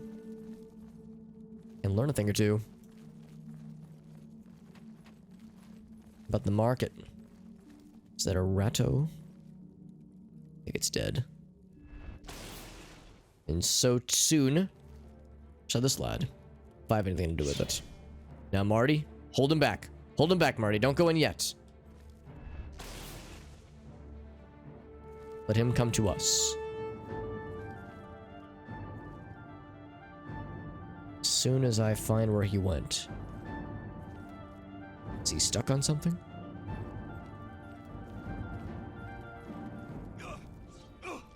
God damn it, he snuck past me. Oh, he ran around, I guess. Guy's just beating the shit out of Martin. Not Marty McFly. Man was dead, but I'd already queued up the cast, so I'm just shocking his corpse. Berserkers, too. Those guys are pretty mean. He messed up Marty pretty good. I got you covered, homie. Although it might take a while. I got you covered eventually. Just give me a bit. I'll get you healed up within the hour.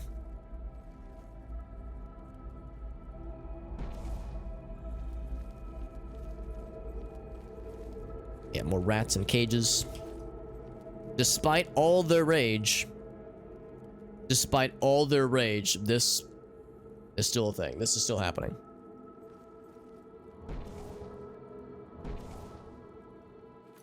Actually listened to some Smashing Pumpkins for the first time in a long time, a year or two ago. because I have many friends who wax poetic quite frequently about like a lot of 90s bands, and I get it. There's a lot of 90s bands I love. Alice in Chains is one of my favorite bands, and they are the quintessential 90s kind of metal, kind of grungy band. Some of them, at least.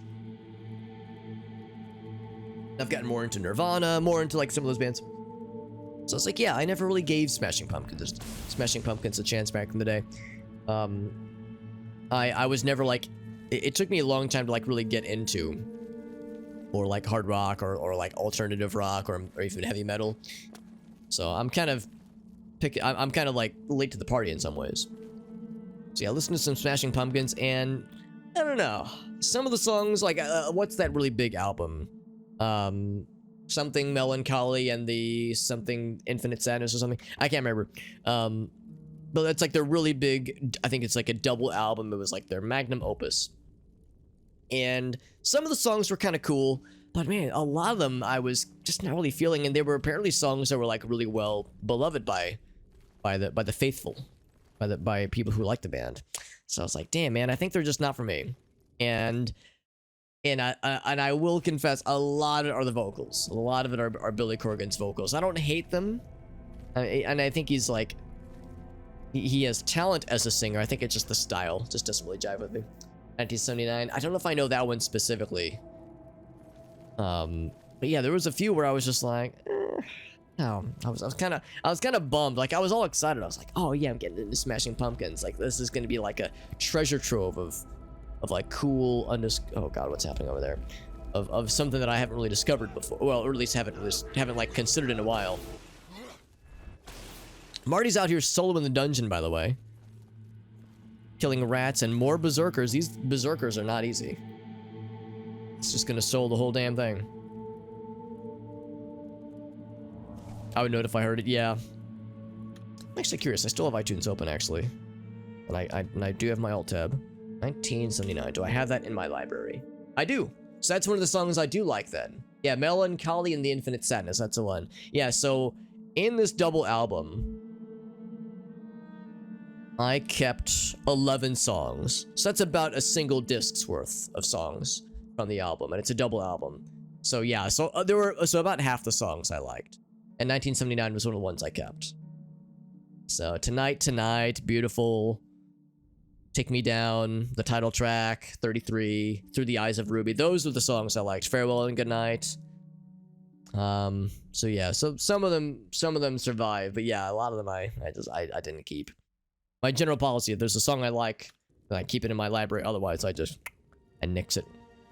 Like, yeah, I'm in the same, but I do like Nirvana, John. It took me a long time to get around to them, though.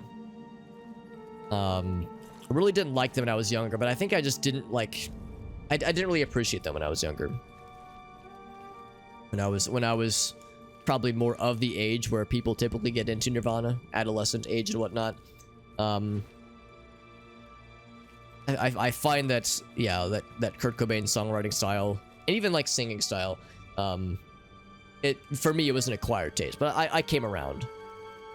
And I would say I'm sufficiently in the pro Nirvana camp nowadays.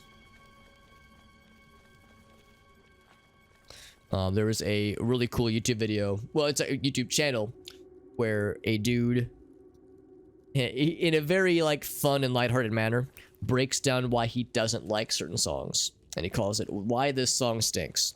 And his breakout episode was like his second YouTube video ever. Like this is so abnormal.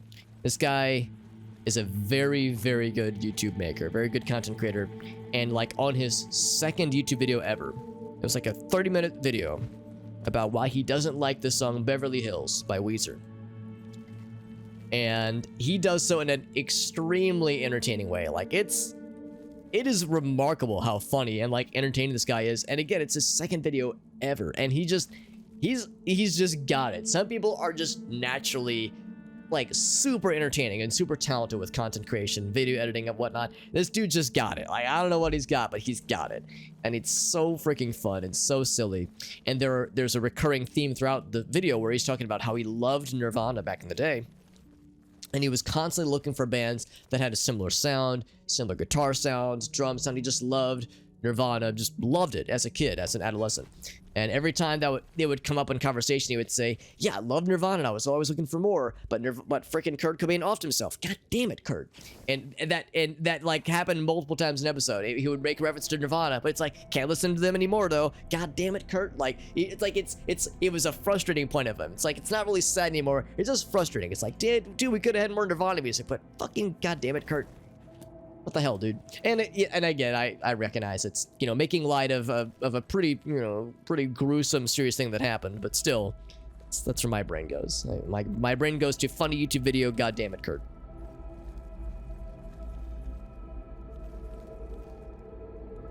Now I'm trying to think, how did Martin get up there? Maybe I'll just watch him because I can jump. Oh, I need to heal him, by the way. He took some damage. Get you cured, my man. Of course, he's the priest. He can heal himself, but only sometimes. Boop. There we go. You like your house more, though? Yeah. 4,000. Wow. That's impressive, John. So it must be pretty. Theirs must be a lot small. More small. Oh, he ran around. There's another. That's how he, like, made more friends then. He probably, like, drew a bunch of aggro from these other things. Because he was fighting over here, right? Oh, God. Okay, so he emerged from way over here. Yeah, he's making lots of friends. Seen Weezer live? I only have one of their albums. I only have the Blue album. And I like some of the songs off of Pinkerton, but yeah, I'm very much a casual, a filthy casual even, when it comes to Weezer.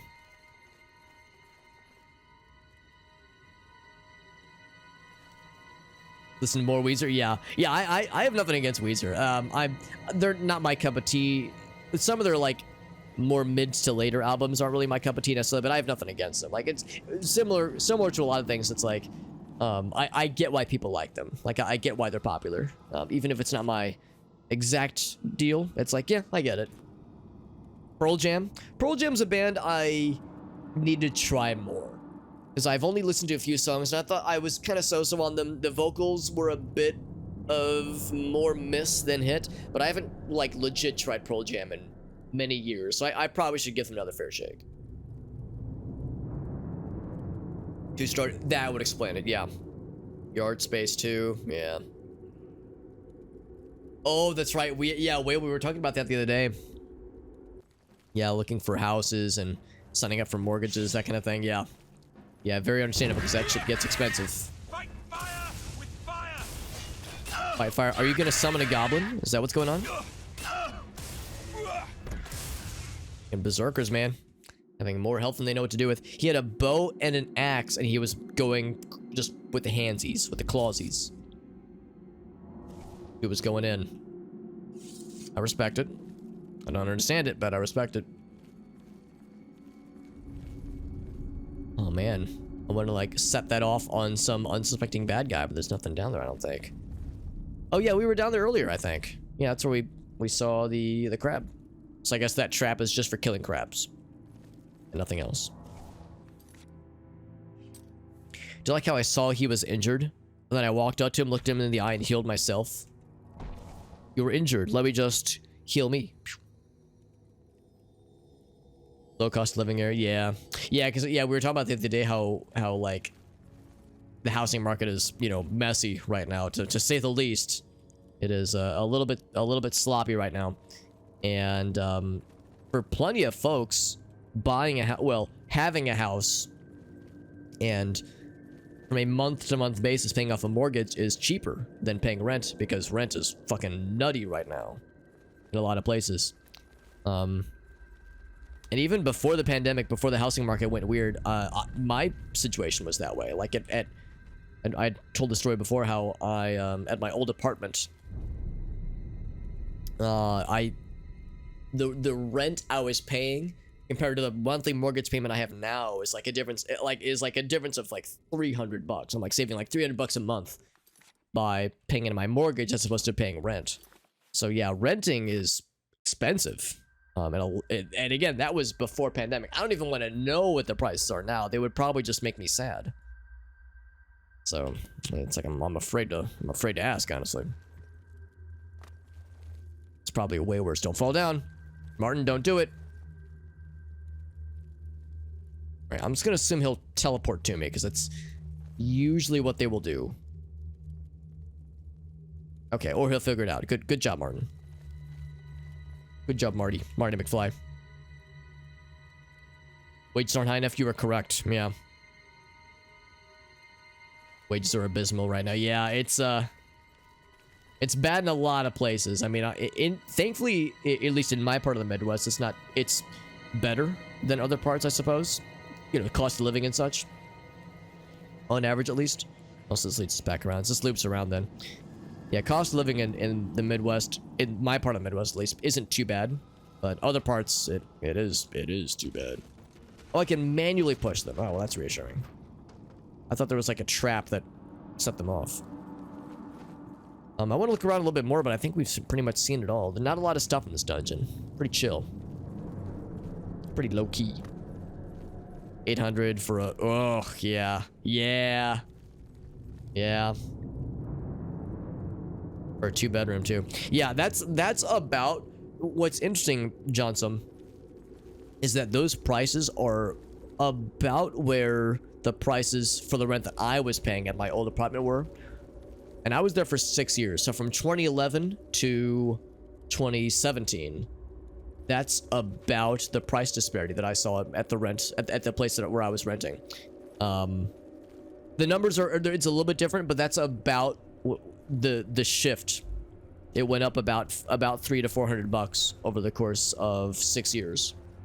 And again, this was pre-pandemic, pre-housing market fuckery, so it was a comparatively simpler time, and it was still pretty bad. So yeah, that means in just 2 short years, we've experienced rent inflation that was equivalent to about 6 or 7 years of yeah, pre-pandemic, pre-shenanigan inflation from back in the day. So that's quite indicative, I would say. East Coast, Great Lake area. Yeah, I think I know what you mean. Where it's like, kind of a combination of, kind of a nexus of a couple regions. 560. That's not too bad. Well, that's actually kind of nice to hear. I was worried it was going to be like more like the 700, 800 range, but yeah, 560 is not too bad. And I think you were saying what? I think you said it did not include electric, but does include all the utilities. Or maybe it does include utilities. I remember you were saying there was some things included, which is nice. Also, yeah, I can't see anything else in this dungeon. It's pretty simple. Pretty simple little dungeon, but that's okay. We got some money. That's some neat tchotchkes. Get the fuck out of Dodge. The one thing you can't see, yeah, or it's harder to steal. I'll say it that way. Oh, I wanted it to level real quick. Ooh. So we'll take a little nap on top of the logs. A nice comfortable log nap. So comfy.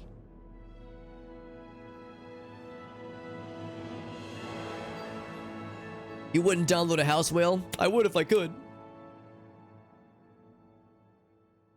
Oh wait, housing crashed. Yeah, because that's the thing. That was when I started. Well, I rented a couple years afterwards. And looking at it objectively, I probably should have looked into buying, I guess. But I was just out of college and I didn't have credit and I didn't have much in savings, so it would have been a lot harder to do. But yeah, looking at it, I kind of think I maybe should have tried to buy back then, but also I did not want to deal with, like, you know, owning property, and I don't think I would have enjoyed it. So I don't regret my choices, but there are aspects that maybe would have been better to do it differently back in the day. Was undervalued, yeah. It's kind of bound to happen, yeah. It's a fair point.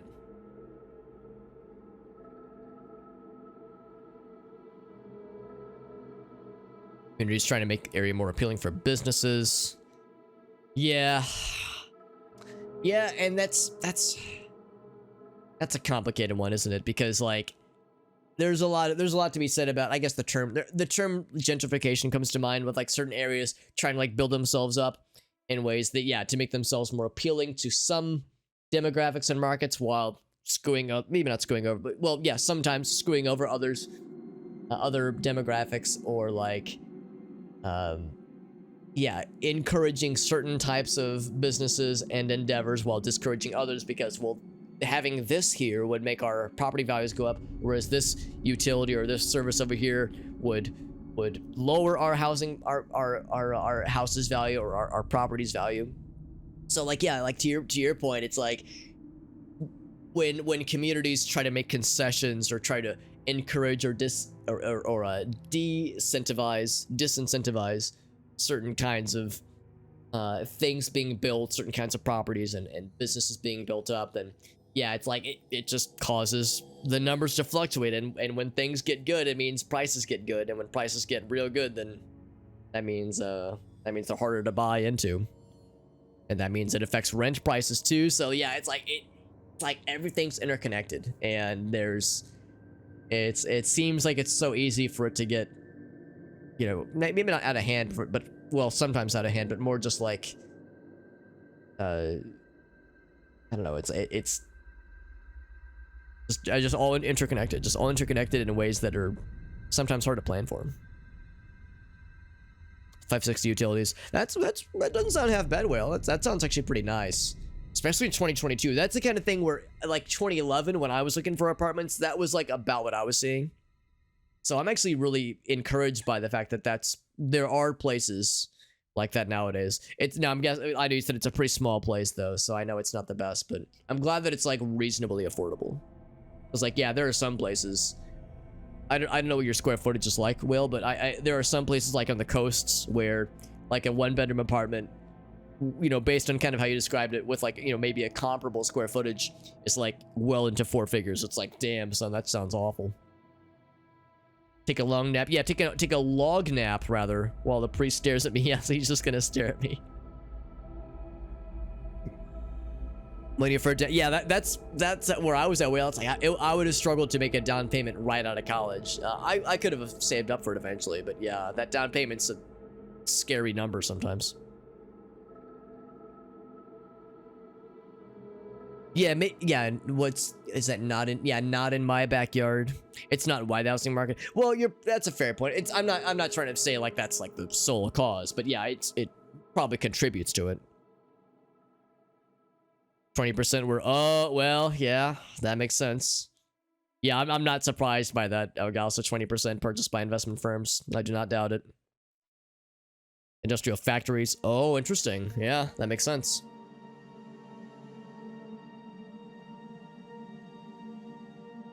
So a lot of incomes went down. Yeah.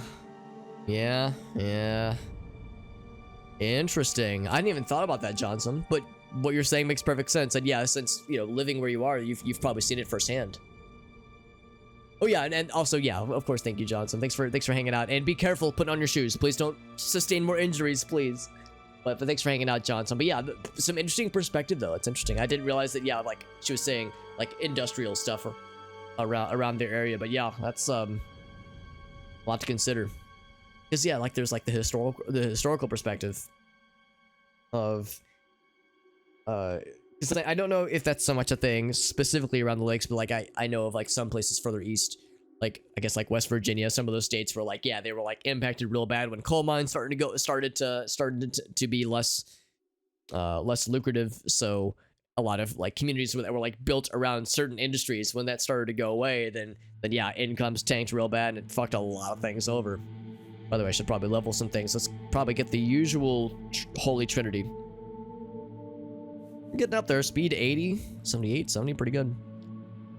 Personality, we could do personality, but or I could continue being an unpersonable bruised tomato. And the lad is hopefully nearby. We'll just assume that Marty is waiting for us patiently. There he is. Yo, Crunchy, what's up, buddy? We're playing some more Oblivion, and we had just finished up with this dungeon, well, this cave, really. And we were about to go check out, or go continue outside. We're actually en route to bringing Marty back to Weynon Priory. He's part of the main quest. We stopped in on a little dungeon just for funsies. Little bonus dungeon as a treat. And I need to go this way, I think. There's a few different, I think we follow this path. That'll lead us to the end, or lead us to the beginning. See, I jumped down to sleep in the bedroll to take a log nap. A nice comfortable nap amongst the logs. So cozy. Tea beverage is done, so I'm switching back to the water. The hard stuff. Water. Well, it's got ice in it, so it has hard stuff in it by the strictest of definitions. So yeah, Weynon Priory, we're actually not too far off. With a little pit stop in that little cave area. And there's allegedly more stuff this way. On our compass, you can see that there's some kind of either village or hotel or something this way. And I think there was like another... Yeah, there's another cave a little bit farther out. But I don't know if I want to seek out every little thing. Now, there are some... Oh, it's a shrine, I think.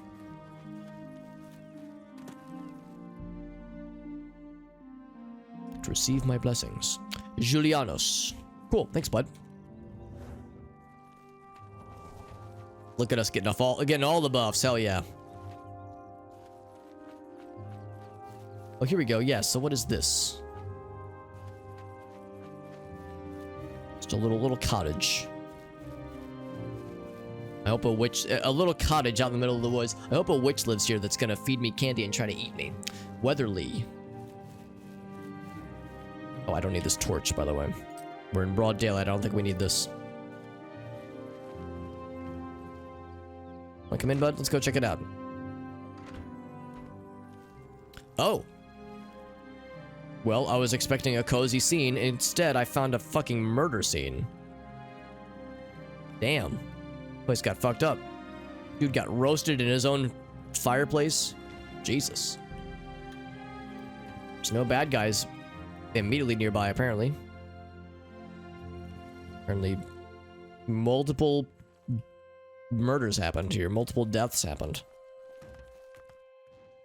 Yeah, I'm gonna go out on a limb and suggest that this wasn't a freak accident. Whoops, I tripped and knocked over all of my furniture and threw myself into my fireplace. Such a butterfingers. Don't think that's probably how this went down. Whoops, I accidentally all of my furniture. And then my own body into the fireplace.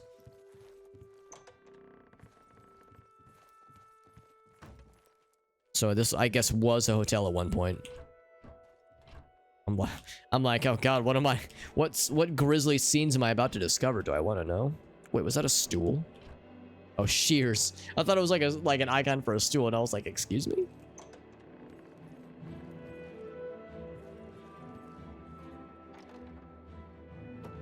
Well, the ale's intact. The beds are free, I guess. You can take a nap amongst the bones and carcasses. Lots of skulls and skeletons in their attic. Jesus. What the fuck happened here, man? I wonder if there's gonna be a quest that will have us delve into what happened here and try to like put things together. I don't see any like, I don't know, obvious lore note things. No hastily scribbled, oh god, they're coming messages. No like, yeah, obvious notes of yeah, if anybody finds this house, just know that we murdered its denizens, and here's why. You know, no obvious smoking guns. And of course, we can't even look at this. Wait, we can look at it, but we can't investigate the corpse. I cannot sit on the chair either. So yeah, place just got fucked up, man. I was expecting a cozy cottage, and instead we found a murder. A murder most foul. And also the fence got fucked up too.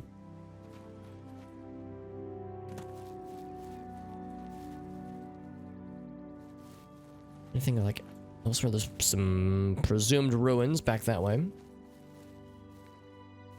Yeah, exterior looks fine. It's quite idyllic in many ways, minus the slight amount of unsavory murder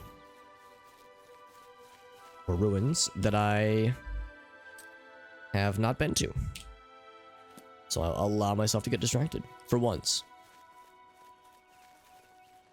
I'm gonna really go out. I'm gonna really take an unconventional route, and I'm going to explore a dungeon in this video game. Something I never do. I'm always very apprehensive to allow myself to get distracted in this game, but twist my arm. All right, I guess I'll check it out. Give me some ruins. I won't enjoy it, but I'll do it. That's a lie. I will enjoy it.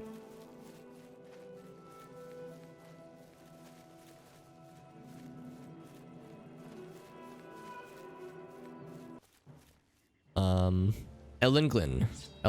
Oh, hello.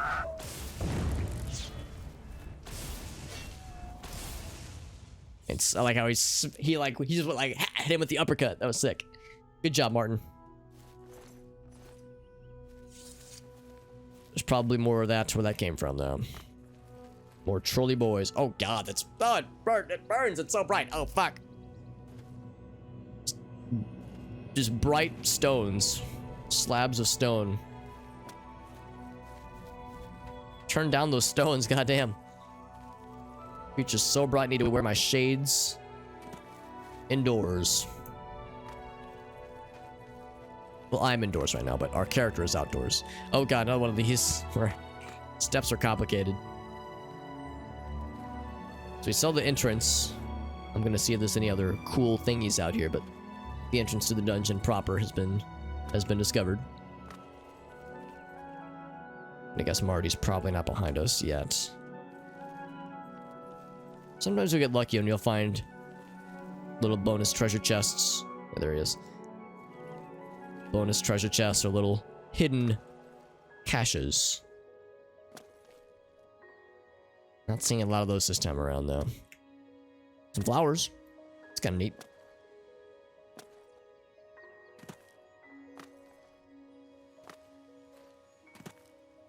Yeah, so this is the entrance. And Martin's at our side. All right, Marty, let's do this thing.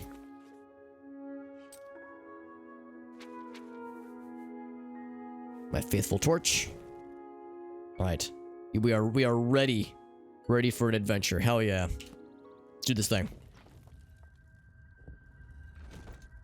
We've not been here before. Check that shit out.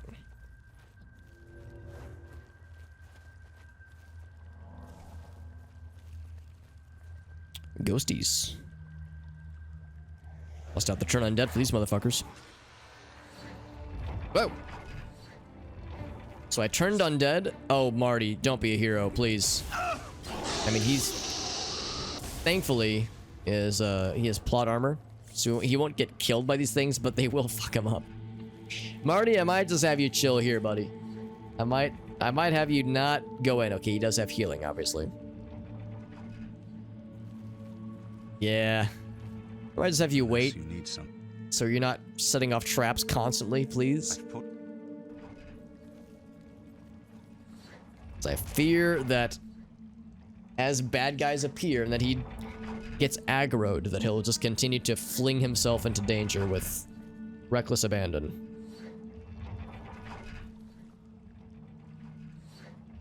I probably could go faster, but we'll play it safe.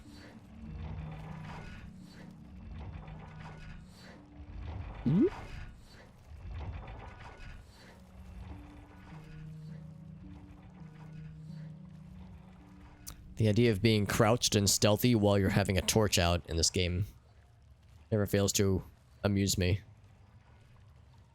I'm stealthy, but also glowing like a goddamn beacon in the distance.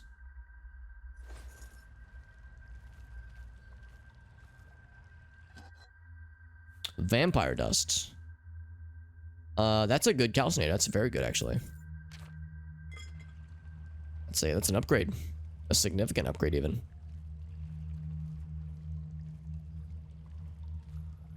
Water. I was not expecting to see water in a place like this.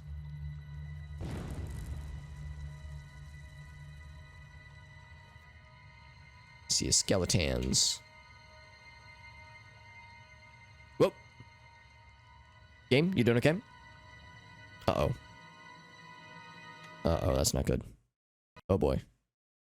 Oh, the game crashed. Damn it. That's unfortunate. Well, oh, well, I haven't saved. Well, let's see. The last autosave I did was when I rested. Hopefully it autosaved when we entered the dungeon. Let's find out. I looked at a skeleton and the game crashed. So, that's sometimes how it goes. I looked at the skeleton wrong. I shouldn't have looked at him that way. I gave him the wrong idea. I was like, hey, baby. Want to crash the game? The skeleton took my offer at face value. I got boned. The game got boned. Somebody got boned.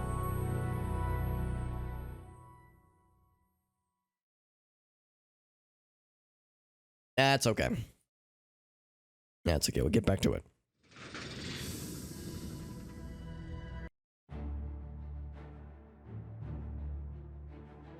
Average wage is not. Yeah. It's unfortunate because okay, yeah, so it autosaved at the beginning of the dungeon. That's not too bad. I'm just gonna have Brother Martin chill out here. But no, it's unfortunate because, you know, the cost of living, even before the inflation fuckery of the last couple of months was happening, the cost of living just generally has been going up. Year after year, you know, decade after decade. But yeah, wages have been going up much slower by and large. Obviously, you know, for the more affluent individuals, they're doing okay and they will always do okay. But yeah, but on average, yeah, wages have been climbing much slower. So yeah, it's like people have been getting stretched thin for a while.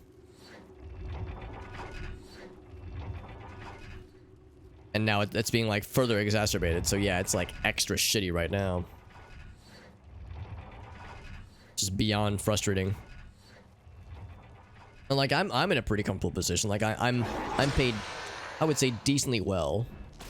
I don't make bank, but like, you know, as a software developer, I feel like I'm doing all right, and I've got pretty darn good job security. I mean, there's like no position is, you know, fully secure, so to speak. So, you know, my position is not immune to the woes of you know, certain markets, but like, you know, I'm pretty comfortable. And that very much comes from a place of privilege. But yeah, a lot of folks in a lot of industries are in not nearly as comfortable positions, and it's pretty shitty, to put it nicely. How did this happen? Maybe the lightning spells had like a not exactly splash damage, but like a wind plopping effect.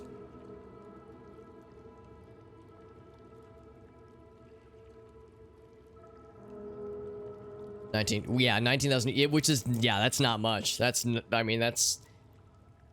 know what the official poverty line is, but I would assume that's probably at least below the poverty line. Or maybe like right at it. Yeah, I don't know.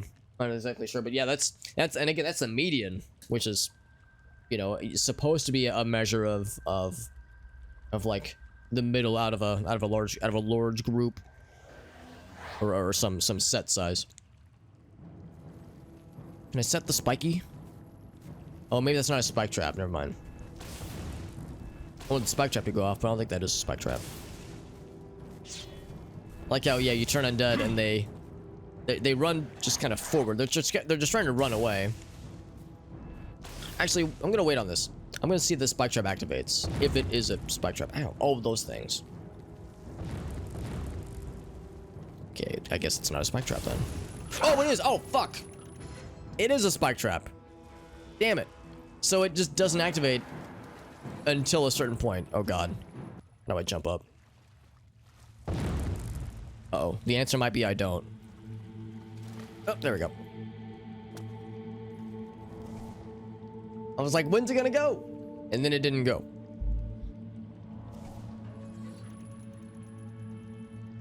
Girlfriend's on disability. Yeah, well, yeah, that's a good point too. There's plenty of folks that, yeah, for what, you know, for plenty of valid reasons are unable to work, or they can work, but it's hard to find a job because, you know, demand for their position isn't up right now, or like, well, like, I know, like with your situation right now, it's like businesses having to close for like a few weeks for, you know, repairs or renovations or construction. So yeah, it's like, you know, beyond people's control, there's plenty of reasons where incomes are being affected.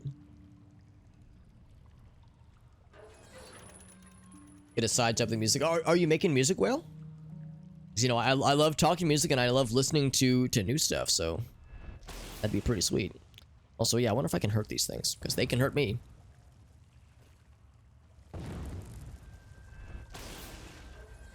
Seems like they don't give a shit. Maybe I could, oh, there's these condoms I can put over them. How do I apply the condoms to their tips? Hashtag just the tip. Surely there's a way. Perform on occasion. That's cool, dude. Ouch. That sounds really cool. Yeah, I mean, if you know, I love listening to music and love like listening to new things. If you have like recordings of your performances, I'd be down to, and you'd be comfortable sharing. I would love to give it a listen. Stay a while and listen. Okay, there's opening up more of these things. Oh, a person, a human person. That's not normal to see in these parts. So we'll turn undead. Lucky for you, I'm slower than you are. Light his ass on fire. We are out damaging him by leaps and bounds. That was actually pretty satisfying. Yeah, he's clearly a necromancer. How do you know he's a necromancer, Alex? Well, that insignia on his robe kind of gave it away. I would wear that over my armor if I could, but it takes place of my armor, sadly, so not really worth. Innervation.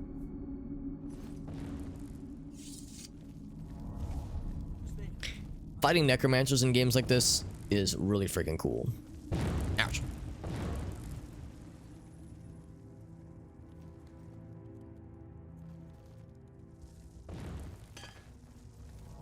Can I like smack it? Ouch. No, they just damage me. They mock me.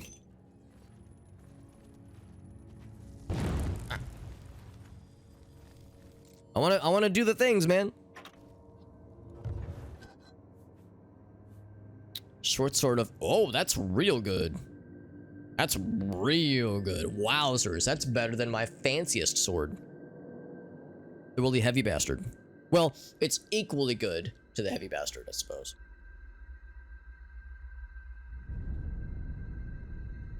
Some frost damage. I like everything that this thing is selling. Of course, it's heavy. Yeah, I don't need 3 swords. I'm a little bit sad to get rid of this one because I like the weakness to fire, but the durability is so trash. Yeah, this thing is like quite sick. What kind of sword is it? Oh, it's like an elven sword.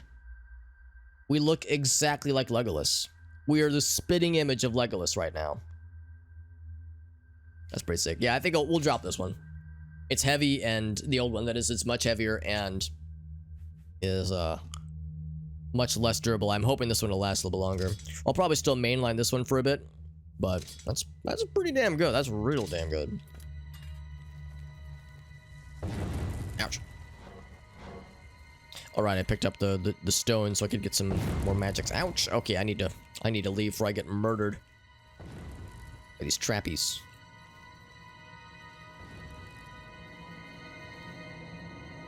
So he ran this way. And I see what weapon he was using. Oh, it's just a mace. Okay. Is there anything else? Got the stuff on the one end. And I think I checked. Yeah, I think I checked that one. That chest on the side. I think we already looked at that one. Okay. A little bit spicy. Want to show me a video, Will? I'll confess I can't remember. It's possible you might have, but I'm an awful person that I've forgotten. But I'd be curious though, bud. He's a necromancer. Well, you know, you can't say necromancer without romance, so that is correct. Yeah, fighting necromancers in games like this is always like very satisfying. Partly because necromancers are never chilling in like cozy cottages. They're always in dank ass dungeons, surrounded by skeletons and metal AF shit like that. So you just know you're in for like a very metal time if you're in like a necromancer's lair. It's always badass. Oh, look at the goddamn devil.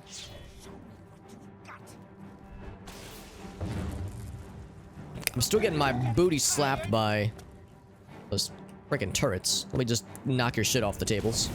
I don't know what you hit me with, but I don't give a shit. Oh my god, okay, I do give a shit. Because I'm dead. Wow. Holy moly. He must have me something bad because I got fucked. I was not looking at my health bar, and then suddenly my health bar was like 20% of what it normally is. And I said, oh. Still gonna have you wait here because I don't want you getting your dick trapped in the pendulums. Pendulum these nuts. Ouch. So I gotta get that sword in that chest. But now I've got the knowledge about that spike trap. And I have the gamer knowledge.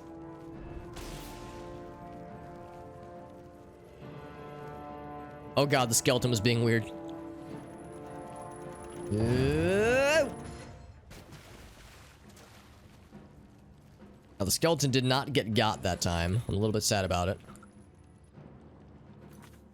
Also seemed like it went right through the ghost.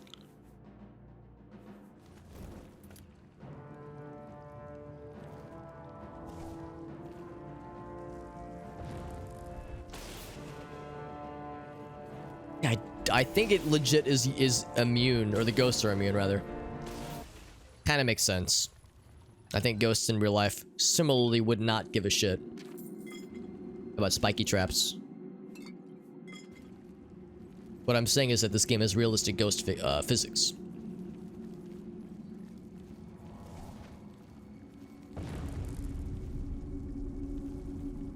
Now the skeleton beyond, I do believe, did get messed up. Oh, also, knowing that there's many magical things afoot makes me think, oh, I already have it equipped. Never mind. I was gonna say I should equip my magic resistance ring. I've had it equipped this whole time. Now my armor has been deleted. I guess I'll wear this one for a bit. Oh, but it removes my strength. Right. Yeah, that makes sense. So yeah, that actually does a pretty good job. I'll keep this equipped for a little bit. But yeah, once we actually, what I'll go ahead and do is I'll preemptively drop my that big sword because it's gonna get replaced.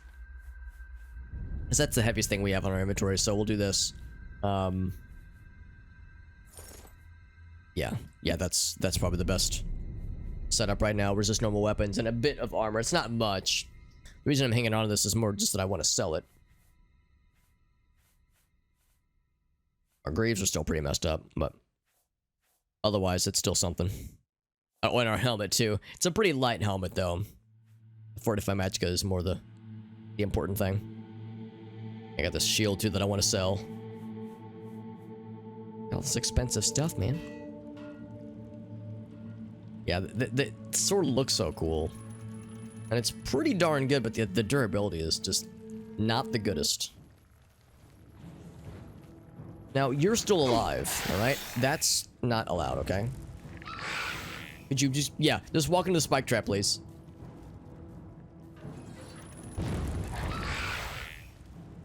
I think he's got it sorted out. Ouch. That was easy. That was easy. Oh god, but I'm getting suplexed by these bastards. It's almost like I've been down this exact road a matter of minutes earlier, and then I've already forgotten. Ouch. So the sword is still the same. Much like the song, the sword remains the same.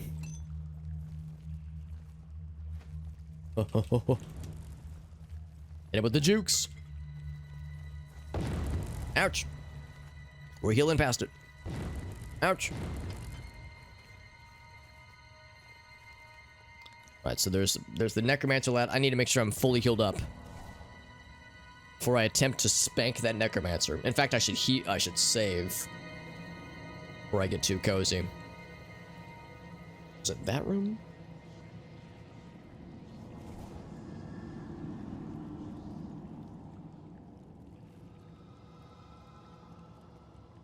Can't remember. I don't think it was that room. I think it was the other one. Let's case the joint before we commit.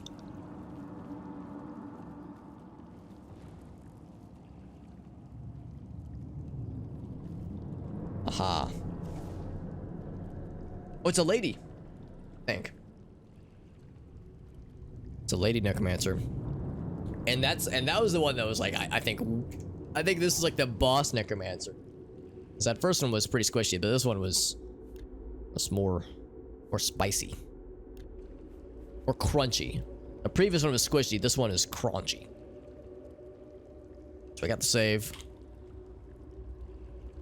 Already have magic resist. I've got better armor now. I'll still lead with this one.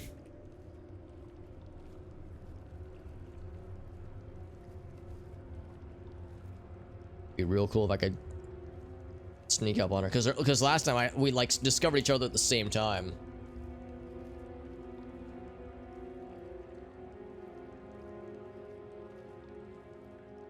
Literally, where did you go, lady? She done disappeared.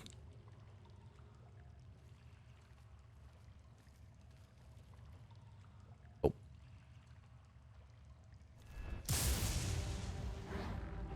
Ah, she got the summons off. You know what? Scare him off. See you later. Necromancer Adept. Yeah, I think Adept in this game means that they're like higher than the average shit. Okay, actually, she went down real quick. Never mind. I guess earlier I was going all melee, so that time fighting fire with fire was the strat. Yeah, when I hear the word adept, I think like they're okay, but not great. But apparently adept means, oh yeah, they will take a dump directly down your throat. And not offer any recourse. Humbling, strong healing. Sever magic. Oh, that's cool. Damage magic. Yeah. Yeah, so she was pretty spicy. Pretty spicy lady. Spicy and not the slightest bit nicey. Oh, you know, pots, pans, bowls, mugs, skulls, crystal ball. You know, the usual kind of stuff you have. Oh, and also a sleeping slab. A nice, comfortable sleeping slab. No wonder necromancers are so grumpy and pissed off in here, man. They're sleeping on literal concrete slabs. I'm sure they're not very well rested. Sounds awful. Potion of grounding. 275 gold too, wow. How do they acquire so much wealth? I mean, I'm not exactly an expert in Elder Scrollsy and economy, but 275 gold seems like a lot of money. And they're just sitting in dungeons all day. Maybe they get it from like adventurers slopping in here, but still, I'm thinking that's a pretty penny, dude. Goddamn. Making all that money, honey. So let's see. We have one journeyman thing, and then I think either novice or what? Yeah, what do we have? Apprentice. Apprentice is what we have. We just replaced our calcinator.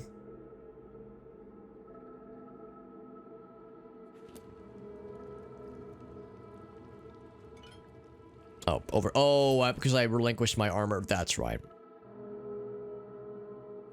I would just drop that guy then.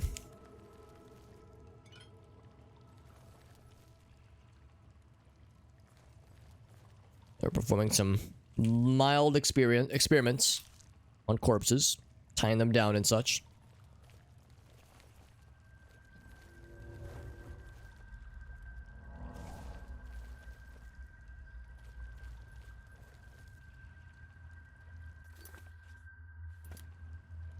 Yeah, can I reach it? Almost.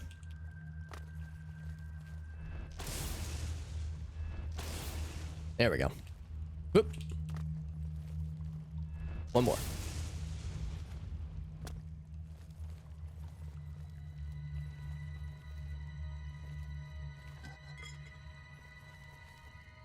Otherwise, I do believe that's the end of the line, and I think that's the end of the whole goddamn dungeon. Oh, there was the one other room. And there might be the final bad guy experience.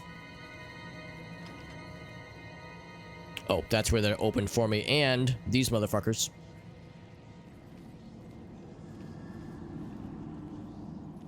Not firing yet. I bet they'll fire once I pick up. Yeah, I see what's gonna happen here. I'm gonna pick up the contents of that chest, and these turrets are gonna activate simultaneously. There's a way to lower these things. I don't want to raise, I want to lower it. I could like telekinetically lower them down or something. We do have telekinesis, but I think it has its limitations. No buttons to disable the turrets. Oh, that was my torch going out. I was like, oh god, what did I do? Oh lordy. I'm nervous now. I'm gonna save. I wonder the door's gonna lock. Oh, they're all going. All right, we're doing this thing. All that for a potion of feather.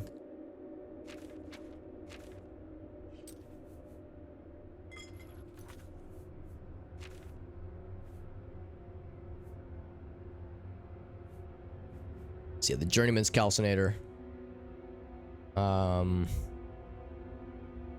What did I grab an extra? I grabbed an extra of something. It was, yeah, a retort. We have the apprentice one. Yeah, we'll just drop that one. Oop. See you later. Ah! Okay, well that was actually kind of underwhelming. I was thinking maybe there'd be a real cool treasure in there, but it's a couple potions. Alright, well, that is it for this dungeon. A little small one.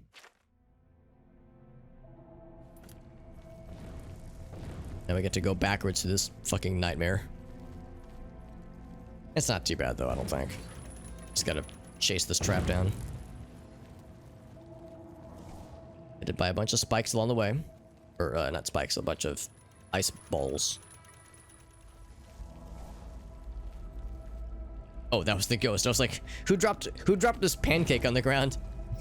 Oh, sorry, that was me. That was my dungeon pancake, sorry. My dungeon ghost pancake.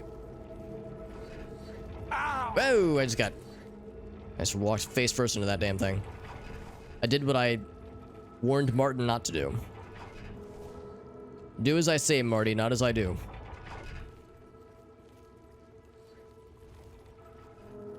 Speaking of which, here he is. Alright, bud. Unless you need something. Follow me.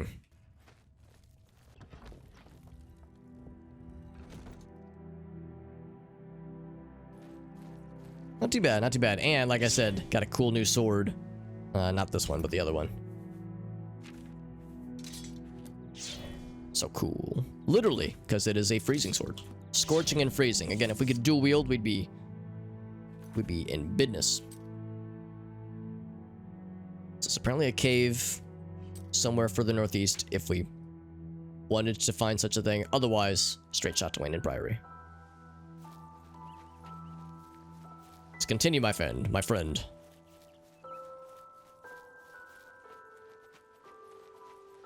These are just other parts of the ruins.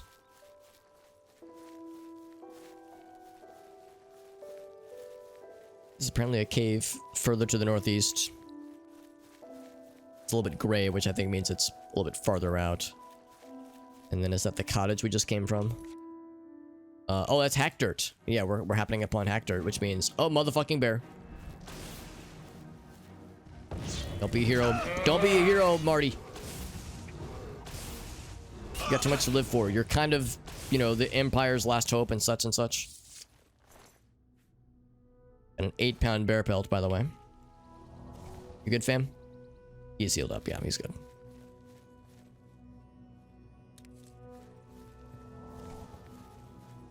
Lily Nectar. That's my stripper name. Yo, what's up, Ronan? I'm liking it so far, man. Yeah, I'm enjoying it quite a lot, actually. Let's see. That looks like it's Hackdirt. It is. Yes, we all remember Hackdirt. That quest was so iconic. I'm liking this game a lot. I've played a lot of Morrowind, and I enjoy it a lot. It's one of my favorite games ever, but I went so many years without touching this game, or Skyrim for that matter. Never played Skyrim either. So I have much to experience, but I'm liking this a lot so far. You know, I've mentioned before that this is a game where I recognize a lot of people have a deep source of nostalgia for this game. Rightly so. It's a good ass game, but because so many people love this game so much, it's like I want to do it right. I want to do right by those who love this game. I want to get the full Elder Scrolls and experience out of it. So, you know, we're exploring dungeons, we're doing side quests, we got the DLC stuff. So I'm enjoying myself and I'm savoring it. I know I'm probably playing it kind of slow, but I am enjoying it quite a bit. We are, speaking of the main quest, we're in the midst of it right now. We're taking Mr. Marty McFly here, Brother Martin, to Weynon Priory as part of the main quest. And that's kind of where we're at right now. We got the Mages Guild. We're also part of the Fighters Guild. We haven't done any Fighters Guild quests yet, but we're in the Mages Guild and done a bunch of quests for them and did the Hackdirt side quest, which was real cool. Explored quite a lot of caves and dungeons and shit. So we're doing it right. I think we're doing it. Favorite RPG, Ronan? Yeah, I get it. I get why this game was huge for so many people. Like I said, it's a little bit embarrassing. It took me so long to get around to playing it. It wasn't that I was trying to avoid it. I just, you know, I just never got around to it, and I would prioritize shorter games because, you know, it's a large game, so I just never committed to it until now. Until now, we're getting into it, man. But better late than never. I like to think, at least. Welcome back, Johnson. Actually, we are just now on the final approach to Weynon Priory with our buddy. So we are nearing the end of this particular dalliance of an escort quest. Mechanics age well enough. Yeah, I mean, I have no leg to stand on when it comes to criticizing this game's mechanics, because again, I love Morrowind, and talk about a game with antiquated mechanics. Morrowind is the quintessential example of great game with some scrungy ass mechanics that I love, but other people understandably are not fans of. So to me, the systems in this game are just fine. They're just fine. The graphics look pretty well. Yeah, I think the presentation's pretty good. I mean, it's Xbox 360 era 2006 presentation, but that's not a bad thing at all. So yeah, I am unbothered by the presentation. I think it looks quite nice, quite good, and yeah, I would say even quite nice. You know, there are some vistas, there are some scenes that are especially very pleasant. It is kind of, for better or for worse, generic fantasy. One of the things I love about Morrowind is the kind of alien architecture and worlds. Excuse me? Oh, help! You're being chased by a person. They're killing everyone at Weynon Priory. Can't say I'm surprised. I don't know. I think they're right behind me. Prior Mabarel is dead. And anytime we do anything with this situation, it's followed up by Dremora and all kinds of unfortunate bullshit. Cool story. Yeah, I'm liking the story so far, and that's the thing that I've always heard, is that the main story and some of the DLC quests in Oblivion are fantastic. So that's what I'm really liking so far. That's probably what I'm most excited about. I love the main story in Morrowind. Some of the side stories in that game are great. But yeah, I've heard Oblivion's got some truly incredible stuff. I just think they're neat. Yeah, is that what whale, or is that you're holding a potato, but the potato is Oblivion? I just think they're neat. Oh, and you also some Crash Bandicoot and Spyro. That'd be cool, buddy. Yeah. Save for when you stream again. That'd be awesome, man. Yeah, talk about two games that, in a similar sense, I never played when I was a kid, but lots of people have nostalgia for. So yeah, I'm those are other games that I'd be interested in for sure. Was your introduction to the Elder Scrolls? Yeah, that's how it was for a lot of folks, I think. Because a lot of folks like were kids when this game came out, and like had Xbox 360s and PS3 or a PC, I suppose, and or you know, this was 15 or so years ago. So nowadays, a lot, you know, we're all older and wiser now. We're in our 20s, maybe even 30s. So like, it's enough time to have nostalgia for, which is kind of fun. What's up, 8-Bit Llama? Yeah, 8-Bit Llama's another Oblivion expert who knows this shit quite well. Charles Martinet, yeah, he's the King Dragon Lad, right? Can't remember the guy's name, but yes, I haven't played Skyrim yet, but I know the character you're referring to. So the guy, the voice of Mario, doing this badass dragon voice. I'm watching Oblivion. Oh, that's I appreciate you being here, Johnson. Of course, if you have to hop off, I totally get it, but we're happy to have you here. Or if he wants to watch too, he can hop on in too. We're happy to have him. Oblivion main story over Skyrim. Yeah, that probably tracks with what I've heard. A lot of people don't like hate the Skyrim story, but apparently it's just kind of so-so. Like, you know, kind of generic story, fantasy story. But apparently Oblivion story is like cool as fuck, and I'm liking it so far. Shivering Isles is good, yeah, so I've heard. They have a charm, yeah. It's a painting vibe, yeah, kind of like a, yeah, you're looking at like a, yeah, like a fantasy painting at like a comic book convention, maybe not comic book, but like a Gen Con convention, what like the paintings that you would see in the artist alley, that kind of stuff. Horse Armor DLC and Shivering Isles. You get that we take the good and the bad. That's right. Gotta finish Shivering. Yeah, apparently Shivering Isles is incredible. Have troubles with Morrowind? Yeah, you could be forgiven for that 8-Bit Llama, because yeah, you know, I love the game, but I totally get when people get thwarted by the speed bumps along the way with that game.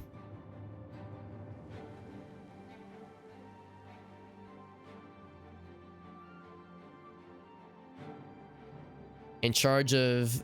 Oh, wow, Chubbles, damn. Also, Chubbles, good to see you, buddy.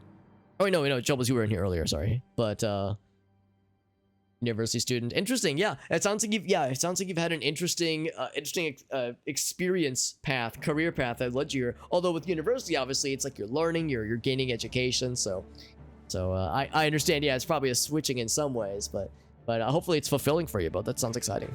I was in the sheepfold when they attacked. I heard the prior talking. Yeah, I know what you meant, Johnson. I know what you meant. Around the corner to see who it was. They looked like travelers, ordinary. Suddenly, weapons appeared in their hands, and they cut the prior down before he could move. They saw me watching, and I ran. Sometimes I do that, Johnson. Like I will say something that in my, like, I will say it jokingly or like in my mind it'll mean to be jokingly, and it'll be received that way. But then if I were to transcribe it through text, it would sound like more mean-spirited. So like I have to be clear what I was going for. I think you must help us. It's slow for you. It's a very slow game. You are very correct. Oh, I almost zapped her. Draw my weapon, please. Yeah, that was one of the things I love about Morrowind is its slow nature. I like that it's more deliberate and more strategic in some ways. But yeah, I totally understand when people are maybe not the biggest fans of that approach. Oh, I just went through his body. It's actually kind of romantic. Yeah, we're following this guy. There's more guys to murder. Let's fuck him up. Let me at him. Let me at him. Oh god. They're all dead. This way? Alright. Is it the sheep? I'll fuck him up. Oh, they Jesus. came out of nowhere. Have you seen Grandmaster Joffrey? I thought we were gonna fight bad guys, and suddenly he just like zooms in on me. Feels kind of grindy sometimes. I find that, thankfully at least, well, the tricky thing with Morrowind is that when you're level 1, everything sucks. The player character sucks. Fighting anything sucks. Movement sucks. Everything is miserable when you're level 1. Thankfully, the level scaling works out where like the enemies are pretty chill. But like fighting an NPC is almost a guaranteed L. Like it's a guaranteed loss. So yeah, at the very beginning of Morrowind is kind of rough. And if you follow the main story, like if you follow like kind of what they set out for you, I feel like they guide you pretty well into your first dungeon. But yeah, if you want to explore at the very start, it's pretty scrungy in Morrowind. So it's a slow burn and it takes a while to get going. Whereas this game, they toss you into the action and like the juicy bits right from the get-go. So they waste no time getting you into the thick of it, which is exciting. Morrowind on your phone, Johnson? Wait, is that an actual thing? This sounds familiar. I can't remember if somebody actually was telling me there is a legit Morrowind, like, mobile port. That's so weird to me. The idea of playing a game like Morrowind with so many, like, mouse and keyboard specific control-y things on mobile. It's actually on mobile. That's so bizarre. I mean, it's on original Xbox. The fact that it was ported to console still boggles my brain. This game, I can get it. Like, I see, like, the navigating the menus. This game, I see the Xbox controller working, but with Morrowind, I'm just like, dude, motherfucker, how? How did that even work? Play with mods on your phone, yeah, because modding Morrowind, that's the thing too. If you're playing Morrowind in 2022, then on Windows 10, that kind of thing, then yeah, you might as well use the script extender, some patches to fix things up. Like, you might as well. You don't have to, but that if you're playing on PC, it's pretty nice. It's brilliant, yeah. Played on the Xbox, that's right. But yeah. Now, I mean, that's the thing too, though. Yeah, I mean, it is very antiquated, and for better or for worse, the more mainstream approachable games, Oblivion and Skyrim, yeah, do reign king, and I get that. I think it's whenever I always tell somebody, if you liked Oblivion and you don't mind reading a fuck ton and you don't mind opposed die rolls and everything, including combat, and you don't mind, yeah, a more slower approach, then Morrowind's great and has a lot of things going for it. But yeah, I totally get it when it's like a bit much for somebody. Because, like, you know, like, as I've streamed a lot of Morrowind, and I would get people saying like, Alex, I love Skyrim, I love Oblivion, but please don't hate me, I didn't get into this game. And I'm always like, yeah, I get it. I totally understand.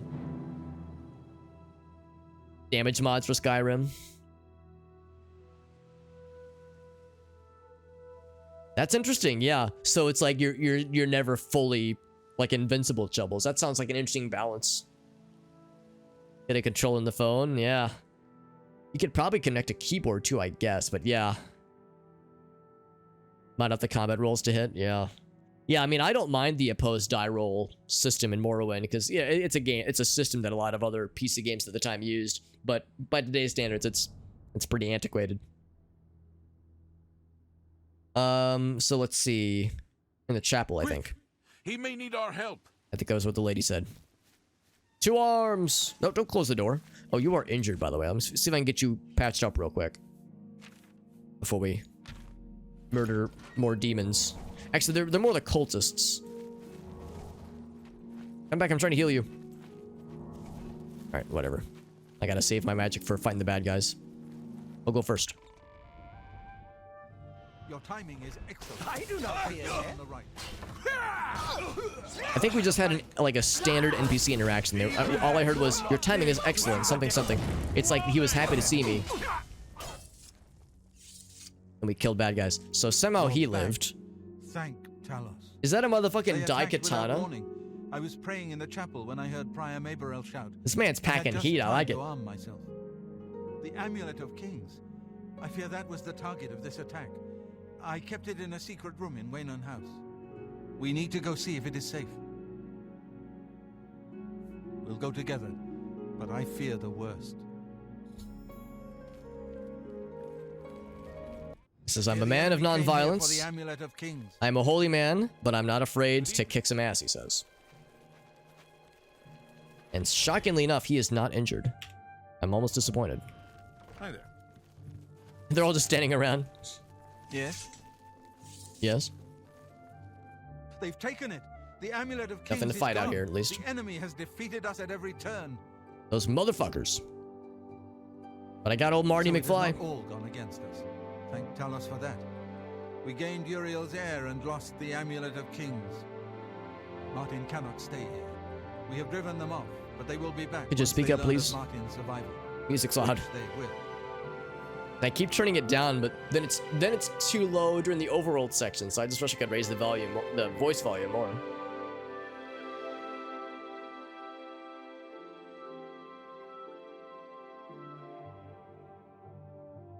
Looking for instant gratification. That's a fair point too. Yeah, mobile gaming kind of has that different vibe associated to it. Skingrad is a cool. Yeah, Skingrad's interesting. I think it's got a cool vibe and has some interesting quests for sure. The quests in the house. Yeah, I think there's some interesting stuff there for sure. Nowhere is truly safe against the power arrayed against us, but we must play for time at least. Cloud Ruler Temple, I think. The hidden fortress of the Blades in the mountains near Bruma. A few men can hold it against an army. We should leave at once. Alright, we got our marching orders.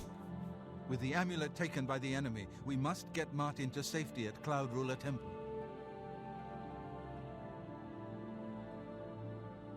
Massive battle coming up. Oh shit, son. Cloud Ruler Temple was built long ago by the founders of the Blades, back in the days of Raymond Cyrodiil. It is high in the mountains near Bruma, our ancient fortress, sanctuary, refuge of last resort. Martin will be as safe there as anywhere. Sounds pretty dope. We should get moving. I won't rest easy until Martin is safe at Cloud Ruler Temple. I'm sorry. I cannot get over the fact that he's packing this badass like two-handed dai katana. This dude's a motherfucker. All right, this guy does not fuck around, and I'm here for it. Yeah, I think that's where we kept it and busted open. Or maybe it was in here. I don't know. Got myself up, and I think there were other people that got a little bit messed up. Well, Martin's happy though. Look, he's got a smile on his face. Let's continue on to Cloud Ruler Temple. I haven't had a good night's sleep since Kavach was attacked. The sooner we reach Cloud Ruler Temple, the better. Lead on. Do we have two homies? Is Joffrey joining us as well? Maybe. Yeah, I remember this is where we first met him, and this is where we gave him the amulet. Of course, I remember looking over the books. It's just... Oh, right, yeah, he has some supplies down here. Potions. I don't really need any of this, though. Disbelief. Oh, where's this magic? I just choose not to believe in magic, thank you very much. I choose not to concern myself with such things. Such trivial things. Hello. Brother Piner. Yeah, you got messed up a little bit. I'm gonna give you little healsies. So you took some mild damage.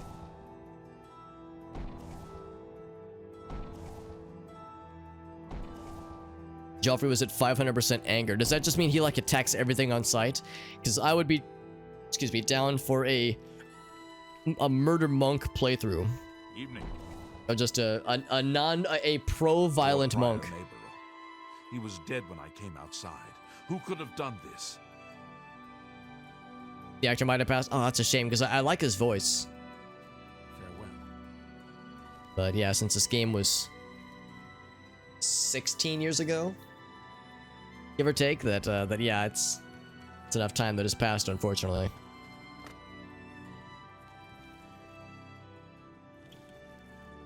Anything else around here? Yeah, there were people outside that got. Yeah, we got two homies. Yeah, I remember. I think I remember this lad. I'm not above looting a corpse, all right? Like looting a corpse of a friend. I'm not too proud for such things. Looks like they did take the corpses of the cultists. So somebody who could repair my shit. I can't remember if they have like a lot of services out here.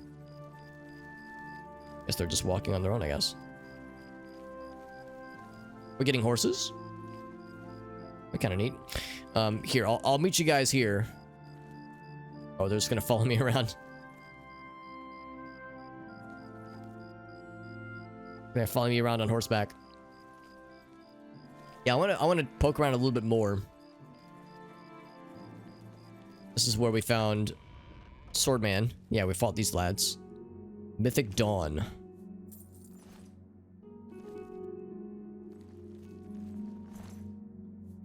Yeah, they have like badass armor that vanishes once they die because they were imbued, I suppose. Of course, these are the same types of cultists we saw at the beginning in the prologue. A lot of these games back in the day. Yeah, I mean, there's some goofy ones for Morrowind that I love, and the more serious ones too, obviously. But yeah, there's some there's also like the ones that are just meant to cause funny, goofy shenanigans to happen. Mr. Wu, by the way, good to see you, buddy. Bring peace to the world by removing the ability to move. Yes, that's how we do it. That's how we make the world peaceful, is we lock everyone in place.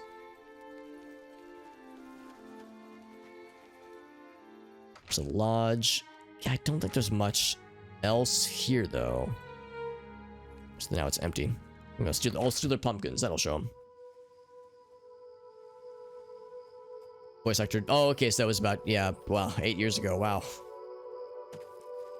Yeah, that's a shame. Hopefully they lived to a ripe old age. That was impressive. Damn. So yeah, nobody who can repair our stuff here, it seems. How far away is this mysterious place?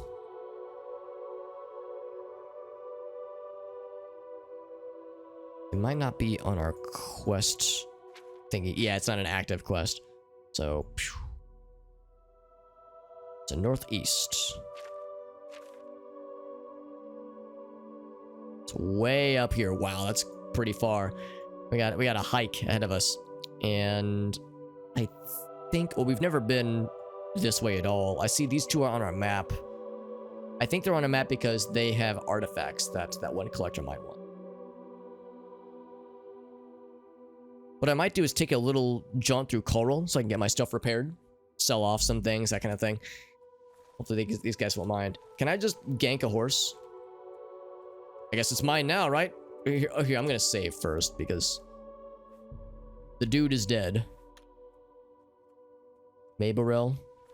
Hold on, let me check. Let me check the name tag of this guy. Hey fam, you okay if I take your horse? Yeah, that guy. Is it okay if I take your horse? Yes, it's okay. All right, cool. Thanks, fam. Do you got the keys? Yeah, I got the keys. Here you go, buddy. Here you go. All right, take care. All right, thanks, buddy. Thanks for being so cool about this. Let's try the keys. Put them in the ignition, and all right, yep, look, yeah, horse starts right up. It's my first time riding a horse in this game. And we got a nice little paint horse. And there we go. There's our hero. Our hero on his noble steed. Delightful.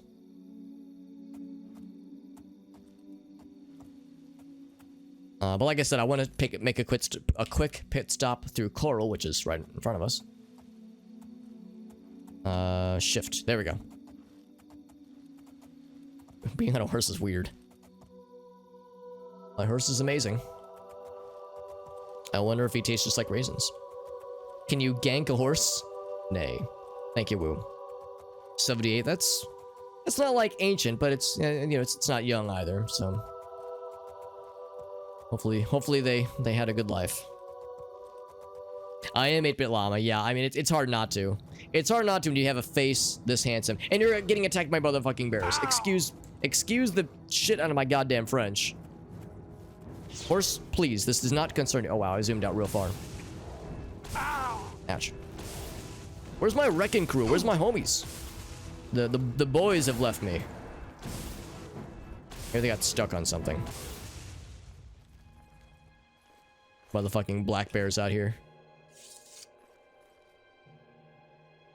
Uh-oh. Oh, he's like, oh god, where'd my horse go? This is why I resisted buying a horse for so long, because it's like, oh god, I'm gonna lose track of my horse so easily. Where'd my buddies go though? My boys have left me. Maybe they don't want to go to Coral. Maybe they won't like follow me anywhere. Maybe they will only go in the direction of the destination. Can I not cast spells? Oh, that's gonna be a problem.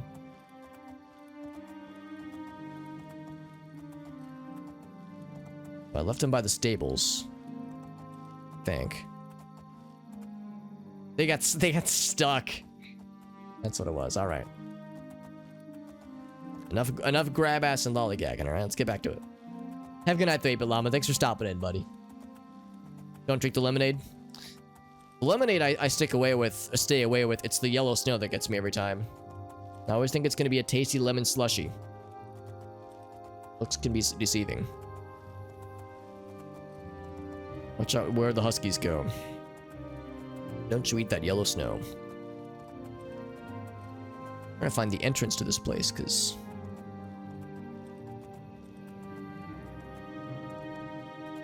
Because I cannot climb these city walls, only to be with you.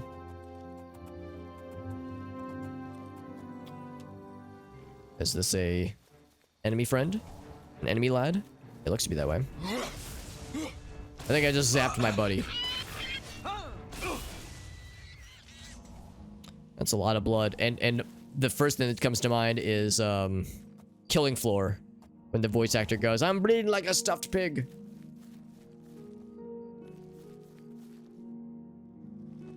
We'll get this close to the door. Unless I can go in with the horse. Okay, sorry, so I cannot. I don't know if they'll follow me in. Oh god. Where's the other guy? Okay, hold on. Joffrey?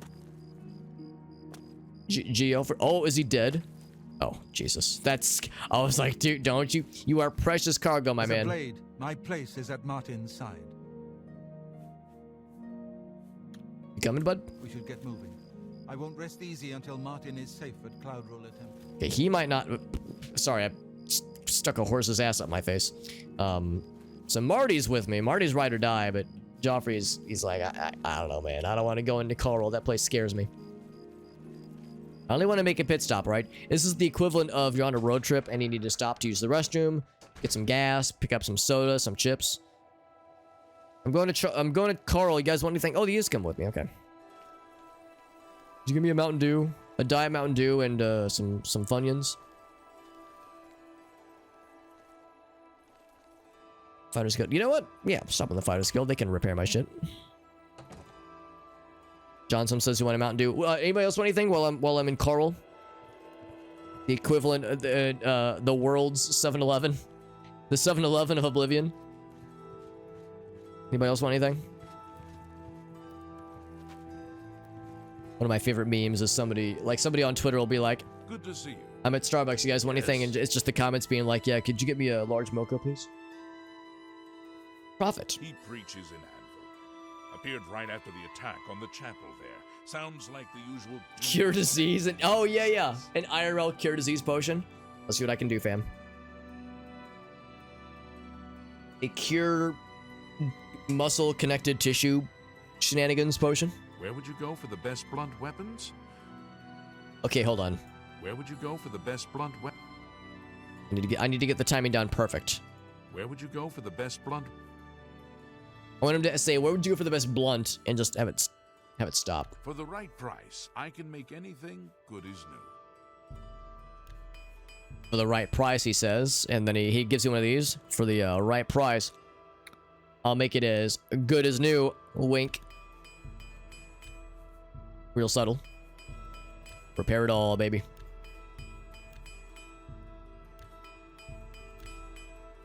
My helmet got completely fucked. Not gonna bother repairing the mace. I mean, it's 3 gold, but we just have that for a quest. Take a Slurpee. Be seeing you. Get a clip, John? Yeah. Where would you go for the best blunt weapon? It's tricky because he follows it up with the weapon right afterwards. Where would you go for the best blunt? It's probably as good as we're gonna get it, honestly. Good enough for me. Go to it. It is good to know where the best blunts can be acquired. What time is it right now? It's 1 a.m. 1:40 a.m. Oh, I remember this, right. Yeah, they have the decorative replica weapons. I got so excited when I saw these. Oh, thank you, Woo. Yeah, Woo's got us. Woo's got us covered. I'm going to... I guess I could rest, but then I would level up, and I don't want to level twice in a single stream. We'll just wait for... I know that our buddies are gonna love this because they're like, we must hurry to the sanctuary with Martin. It's like, all right, let me just stand and T-pose and wait in one place for 7 hours so that I can trade with these lads and sell them my stuff. I definitely have my priorities in check. Woo with the clutch. Yeah, Woo's a homie. All my homies like Woo. Be quick and many. Thanks, bud. The local tavern is a good place to find work. I haven't heard much about him. I'm thinking about going down to Anvil to hear him. Everyone's talking about this prophet. can't remember who the merchants are in this particular location. What? You will advance through the ranks of the Fighters Guild when you have proven your merit. As you complete contracts and fulfill your duties, you'll be promoted to the next station, accepting the associated duties and responsibilities. She said duties, by the way. Be aware, though, that Just your FYI. rank can be stripped for failure to uphold the tenets of the guild or at my discretion. You mean the Holy Hermit of Anvil? No one knows where he comes from, but they say he has the true word. I'd love to go hear him preach. Everybody's talking about the hero of Kvatch. They say he actually went into an Oblivion gate That's and us. destroyed it. That's us. I was actually hoping they would offer some Just quests do for your us. job. Just do your job. I would love to, lady, but no one's giving me any work out here, man. Mage's Guild is throwing jobs at me left and right, but Fighters Guild is like, maybe check out a goblin cave. I don't fucking know. Maybe that's a sign that we're not, like, good enough. Like, we don't have the skill set. Guild Tower. Like, maybe we need more Fighters Guild skills to get us thingies. Oh. Because in Morrowind, you couldn't even join a guild unless you met certain qualifications, and you couldn't get advancement unless you met certain qualifications. And in this game, there didn't appear to be any restrictions for joining, but maybe doing work for them as certain gateways you need to pass through. Excuse me. Anything interesting? Yeah, nothing interesting. Like this, it says weapons by default. Like, oh yes, let me look at this sack of grain for weapons. Fighters Guild, yeah. I mean, Mage's Guild is more aligned with our interests, but Fighters Guild things would be interesting because, let's be honest, Fighters Guild would be about, I don't know, probably fighting things, and we do a lot of that anyway. So, I'd be interested, but the Mage's Guild is more interesting for us for sure.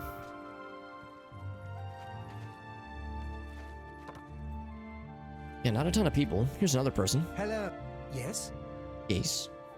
Advancement. You will advance through the ranks of the Fighters Guild as you Okay. complete contracts and fulfill your duty. Be aware that, by all accounts, he preaches that the attack on Anvil Chapel is an omen of some kind of coming doom. You should go to Anvil and hear him for yourself, if you're interested. They say he preaches outside the chapel every day, rain or shine. I like Clan Stab. Oh, the Assassin's Guild. That took me a second. It's like Clan Stab. What the fuck? I was What does in that mean? Hall last week, and I'm sure I saw Reynald Germain. Oh, this guy. Right, yeah. That whole quest. Alright, so no other interactions. I was thinking there'd be like a merchant who could like... Really, I don't even want to buy things. I'm more interested in just selling my shit. However, we got homies in the Mages Guild who would love to talk with us. Oh, and this lady. This is the lady we rescued. A pleasure to speak with you. Out of curiosity. Take your time. She thinks we're pretty cool. One of the Picked up rare a good instances of book someone at thinking we're cool. Renoir's this week. Sure wish I could read it. Sure wish I could read it. Or, the lady do not know how to read. Also, the homies have not followed me. I hope they're okay. It's you. I leave them in the second floor. What have you been up to? Yep, they're just fucking around. Nord warriors have traveled from Skyrim. They're just having a nice... You know what? I'm gonna leave them here. You guys, this is the equivalent of, like, your parents. Like, you're at the mall with your parents, and they're like, I'm gonna go to the bookstore. I'm gonna go to Borders or Walden Books, what have you. I'm gonna chill in Barnes & Noble. You kids, you know, have fun for like half an hour. We'll meet you here we'll meet you at the food court at, you know, at noon or what have you, at lunchtime. This is the equivalent of that. It's like, guys, kids, children, I got things I need to deal with, all right? So we'll leave you on your own, and call me if you need anything, okay? I've never really thought about it. Check in an hour. But that's a bit too much risk for You me. kids go to the beach. That's right. Goodbye. I can trust them to be on their own, probably. They probably won't get into too much trouble. I've heard the Fighters Guild has managed to recruit a few new members. Yeah, but with no work. I'm They're mad. charging needs. for Oh, a it's to very recharge, right. small- Goodbye. Oh, Jesus. Motherfucker out here practicing his conjuration. What have you been Scaring up the to? dick out of me, good lord. Some goblins in the woods not long ago. When they despawn, they're just like, bah. Horrible things. I hear that Yeah, the thanks High for Elves train testing out your pet without warning, can't dude. imagine it. Good day. At least have like a sign at the What is door it, or something, man. associate? Don't just spook me out on that kind of shit. We're all better off. Yeah, blah, blah, blah. Yeah. Plural. It's good that you've joined one of our local organizations. An intriguing fellow from what I've heard. A cut above the usual street corner rabble-rouser. He's the talk of Anvil, apparently. Rabble rouser. That's an antiquated phrase I don't hear too often. When to come back. Yeah, that was like the standard for me and my brother. We go to the mall. Especially with our dad, because yeah, like our dad, and I was talking to Gracie about this because she had the same thing with her parents. Her parents loved like going to, you know, Barnes and Noble or something like that, just to peruse, just to chill, while she was with you know, she'd be hanging out with her friends. It's kind of the standard thing. Archmage Trovan is the first to take such a hard stance on necromancy. It upset more Yeah, than we've heard this a bunch of times. Take care. Surely there's somebody here who can barter with us, right? Hey, this man. Things in the guild have been different since Travan was named Archmage. I offer the In fact, he finest could probably goods at maybe sell us lowest some prices in all spells. Cyrodiil. No bound sword. Just bound a bunch of armor. You know what? Yeah, I think I will scoop up some of these. Get the boots. Get the dags. I'll take the dags too. The gaunts, the greaves, the helms. War axe not so much, obviously. Commanding touch. She seems to have a commanding touch. She reaches in and slowly commands you for level 3 for 30 seconds on touch. Yeah, I'm glad that Genesis didn't go that route with that song. Ghost, Scamp, East Bird, no thank you. Thank you for your Anyway, oh, that's training. Conjuration. have a look around. No, I wanna like sell things, man. Be seeing I you. came here to sell, and all I've done is buy and watch Scamp death. It's weird being this close to a Scamp and not having them try to murder me. He just keeps resummoning him, by the way. I think he's just showing off at this point. There's no rhyme or reason. He's just It's my just pleasure. flexing. Please continue. Sounds like the Skingrad branch of the guild can't even keep track of its members. How appalling. That was a fun quest. A lot of zombies in that I quest. offer the finest goods and lowest prices in all Cyrodiil. Finest goods and lowest prices. So you can sell a few things. I don't have that much that he would be interested in. Well, maybe. Maybe I would. Refined intelligence.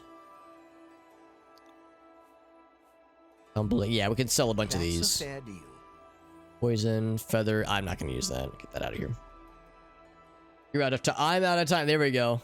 There's a Twitter account that every Thursday posts a clip of that with some kind of anime. It's a reference that I don't quite get, but it is a standard. There's that one that posts that every Thursday, and then there's another account that at like Friday at like 5 p.m. posts that clip from SNL where Daniel Craig goes, "Ladies and gentlemen, the weekend," and then the crowd goes, "What?" And that's it. The implication of the weekend is beginning. And every time I see it, I'm like, oh shit. It be the weekend. Still half of those. And probably 5 of these. Yo, what's up, Nico? It's going well, bud. It's going well. Thank you for asking. We're in the midst of a lot of story stuff right now. Well, maybe not right now, selling shit. But we just brought Martin to Weynon Priory, and shit was a little bit fucked. A little bit. A few cultists were murdering everybody. Nothing too strenuous, nothing too extreme, obviously. But now we're taking Marty to the safe house. Martin. I keep calling him Marty.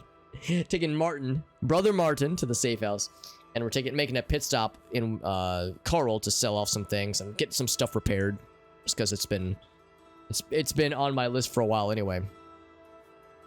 And but yeah, no, we're doing well. This is my first playthrough, as you probably figured out, and I'm liking it so far. I'm liking it a lot. I've mentioned before, I've played a lot of Morrowind, and I love Morrowind. It's one of my favorite games ever, but I've never touched any of the sequels. So here I am, 15 plus years after the game came out, and I'm finally getting my short little ass around to it. So Better late than never. It's taken me a minute, but I tell myself that, you know, these things deserve, these things sometimes are worth waiting for. I didn't mean to wait so long, but here we are. Spell absorption. I'll just sell that one. It's not bad. Weak healing. Nah, get rid of all those things. That's more than I... Weak potions. Nah, get him out of here. Fire assaults. Get those out of here too.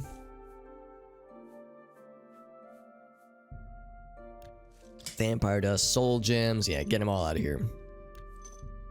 Sell the common ones. I'll keep the grand ones. Well, some of them. I don't think I need this many grand soul gems, though. Getting a little silly. Keep the Varla stones. I'll just sell all these. That's the one. Well, Out of Touch Thursday was on Tumblr. That makes sense, actually. Yeah.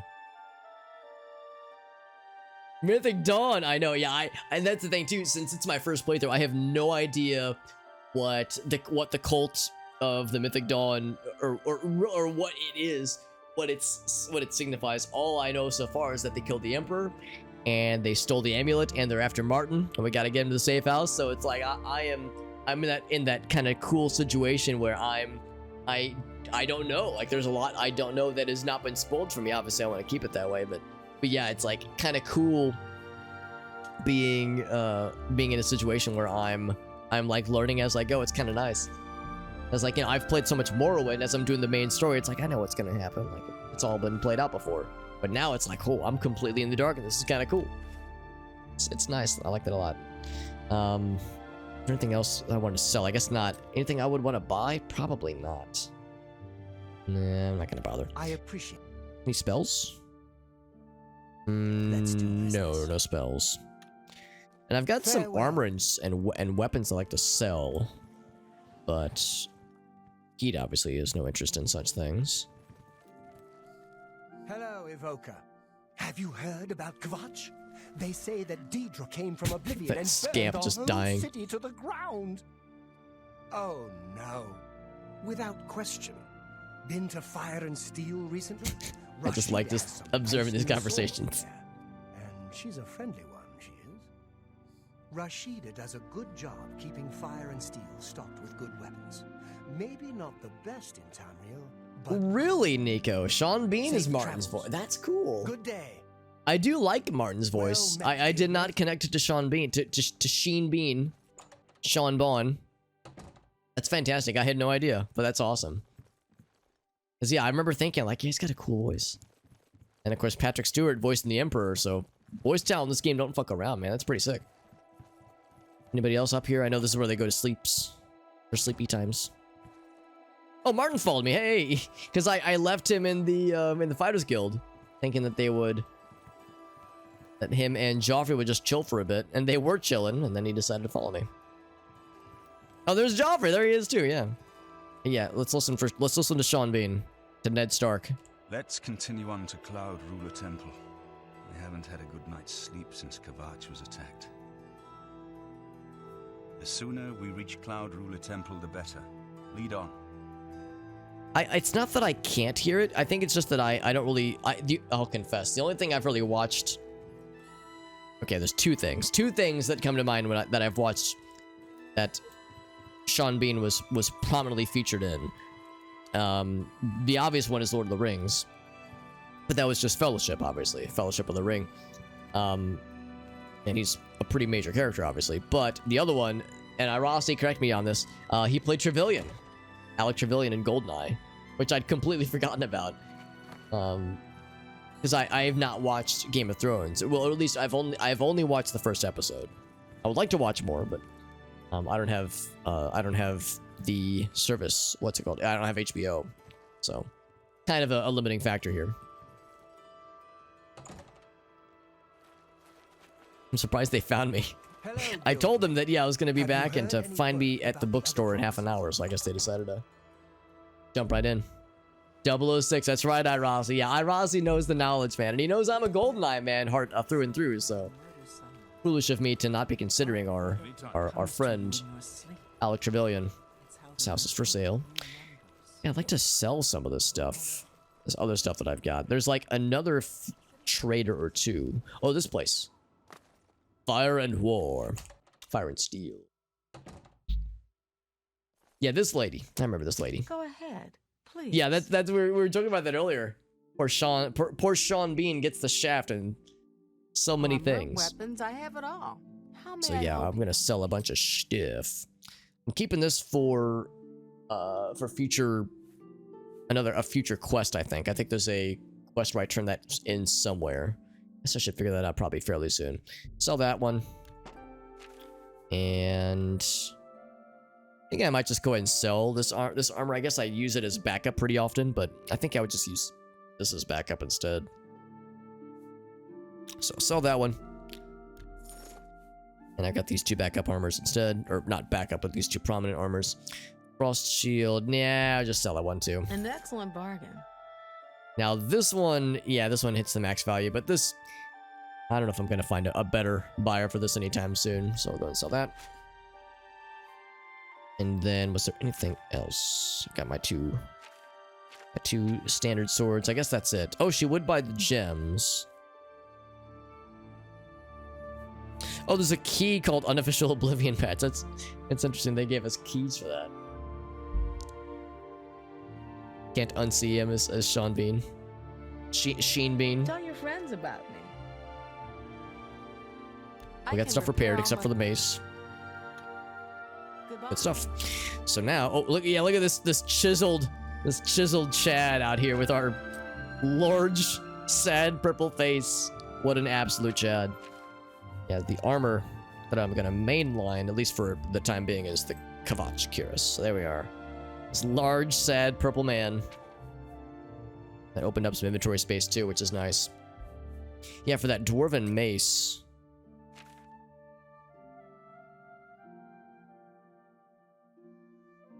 Tracking down remaining bandits. I think we would bring it to the Arcane Sanctuary. Again, Diablo on the mind. Arcane University.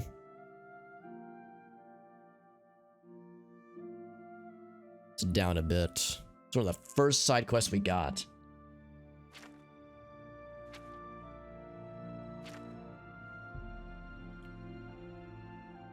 Yeah, there may be a reward.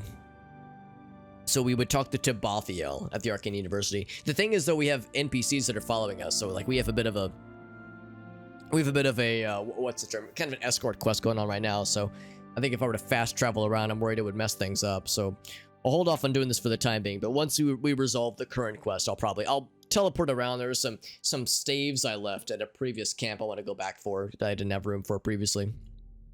So the Weynon Priory situation will be my focus for a bit. Yo, what's up, BDR? This I actually hadn't seen this guy shirtless in a while, so I was like, ooh, mercy me. Yeah, it's a little bit betrayed by this lad's large, sad purple head. But otherwise, what a stud, right? What a baller. So sick, dude. I love it. Oblivion all this time. Yeah, I am. I've been taking it pretty slow. And of course, I'm also trying to like really savor it. I'm trying to play it kind of intentionally slow so that I'm like getting the true Elder Scrolls experience. If I was like speedrunning or you know, trying to power through it, I feel like I wouldn't be doing it justice. So yeah, lots of side quests, lots of cave and dungeon explorations, lots of interacting with NPCs, trying to find side quests, that kind of stuff. Yeah, but I've been taking it at admittedly a slow pace. I know it's not everyone's cup of tea. I know there are some that would maybe rather I go faster, but yeah, I've been taking it at a snail's pace. We just sold a bunch of stuff. We got stuff repaired. I think we're in good shape. Let's go back out on the outskirts. We got our buddies, got our wrecking crew. Gonna hop back on our horses and continue towards the. I can't remember the name of the place. Got it on our map though. It is Cloud Ruler Temple, which sounds pretty badass. Makes me wonder if we actually saw it in one of those videos. We saw it from afar. Oh, the game crashed. That's okay. I'm pretty sure I saved. I think I saved right before we left, right before we like went to watch those videos. Do I recommend Oblivion? I would say yes. Although for me it was a pretty easy decision because I love Morrowind and I love a lot of the story stuff in Morrowind. Here we go. Here's the most recent save. So for me, it was kind of a no-brainer. Like, I knew I would enjoy it. I think for somebody, if someone started with Skyrim, then I think they would probably still like Oblivion, probably. Maybe not guaranteed, because it is apparently quite different from what I've heard, but I would say, yeah, if somebody started with Skyrim, they would probably still enjoy it. This was my horse. And then here's your 2 horses. Now, let's see, will they be smart enough to hop on their horses of their own accord? I think the answer is yes. Sometimes the NPCs pathfinding is a little bit scrungy. Can stay for long. Oh yeah, of course, bud.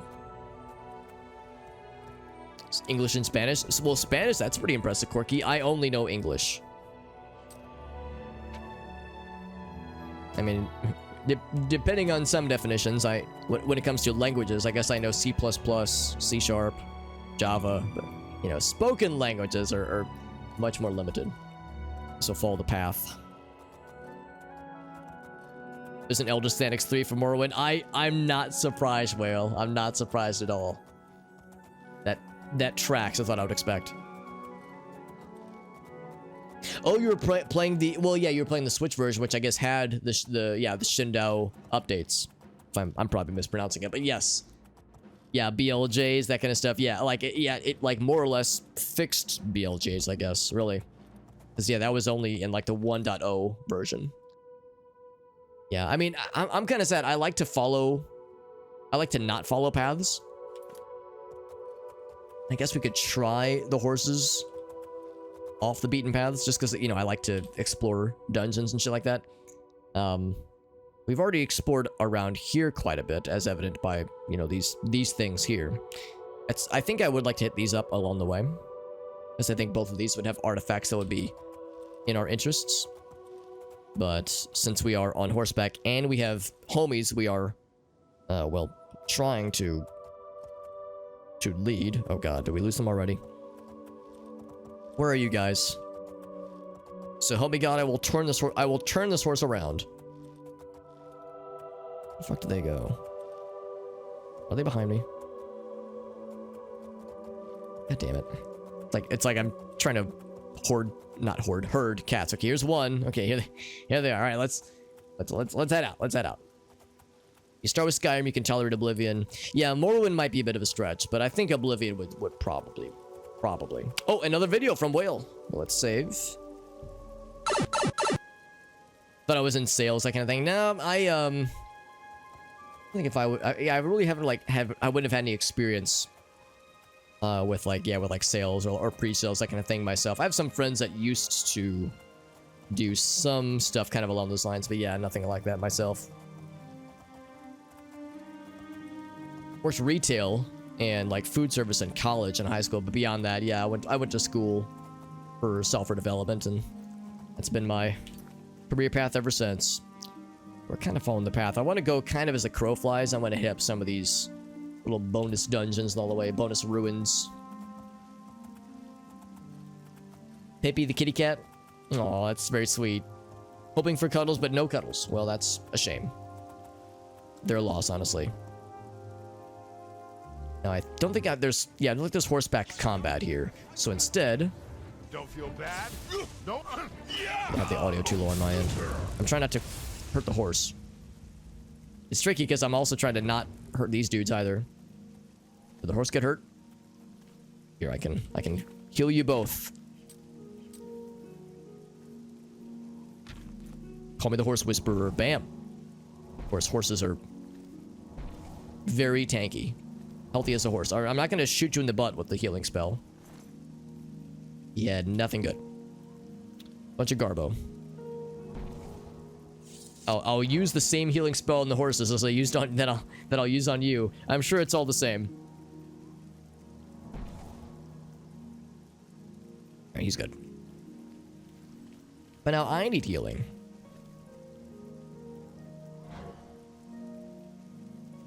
We'd get a larger salary with a 1.5%.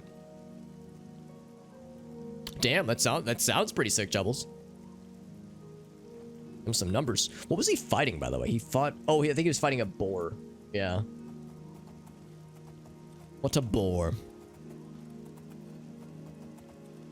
Kitty cuddle's the best. Yeah, I'm allergic, so for me, snuggling with a kitty cat is spicy for my nose, but it is usually worth. It's usually worth the suffering. It's usually not too bad. Usually it's like I get the sniffies if I don't wash my hands afterwards. So usually I just wash my hands and I'm good.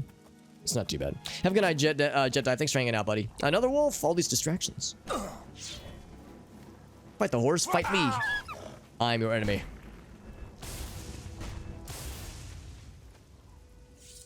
So my boys are not following me. You guys alright, fam? Here they are. Here's one. Oh, they probably... Now that is an unusual path to take. I'm just gonna assume Martin is surely behind him.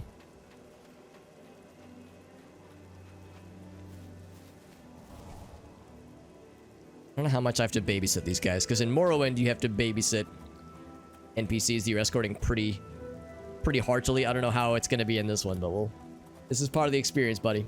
Oh, and Blue Boy, you got it, JD. The Blue Mans. Because Vanilla like standard Bomberman, has been manning the microphone for a while, but Blue Boy, Blue Bomb friend is getting in there. Good stuff, bud. Have a good night, Jet Dive. Thanks for hanging out, buddy. Get the good allergy meds. Yeah, I usually don't take over-the-counter medicine. Unless I'm like, you know, really miserable, unless I'm really struggling. I usually avoid taking over-the-counter stuff, but yeah, like, the thing is, I don't have any cats myself, but Gracie has 2 kitty cats who are both very sweet and snuggly, and I'll be moving in with Gracie, because, you know, we're engaged, so we'll be living together, probably starting either sometime later this year, maybe early next year.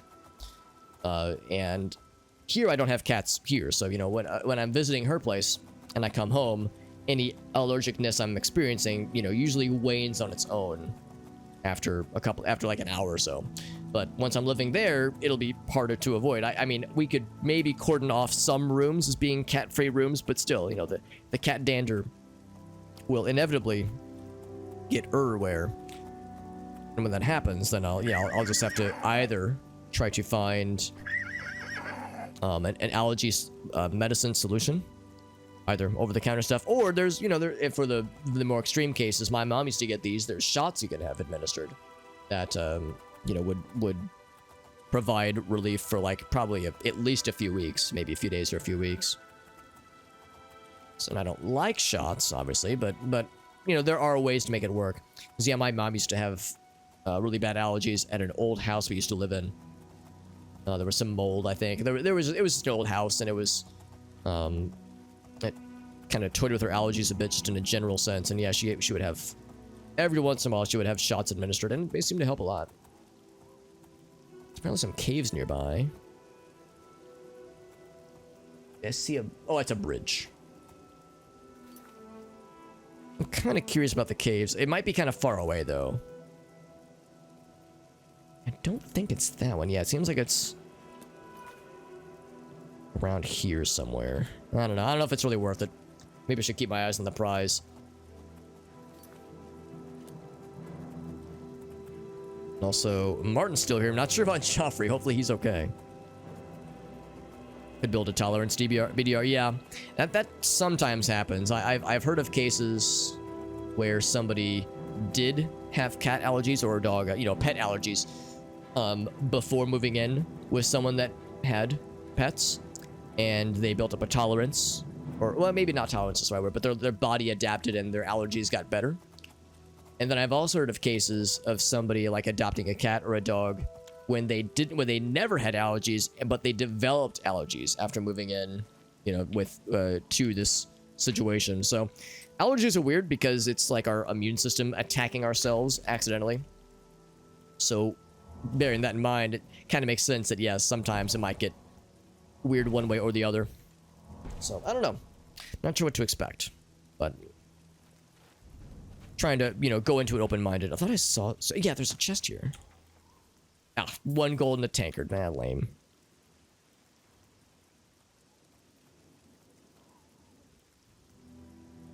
Yeah, BDR's okay with their kitty cats or with grandma's cats. I gotcha. Have a good night, Quirky. Actually, I'm probably wrapping up pretty soon. I see it's 1 a.m. I should probably wrap up pretty soon.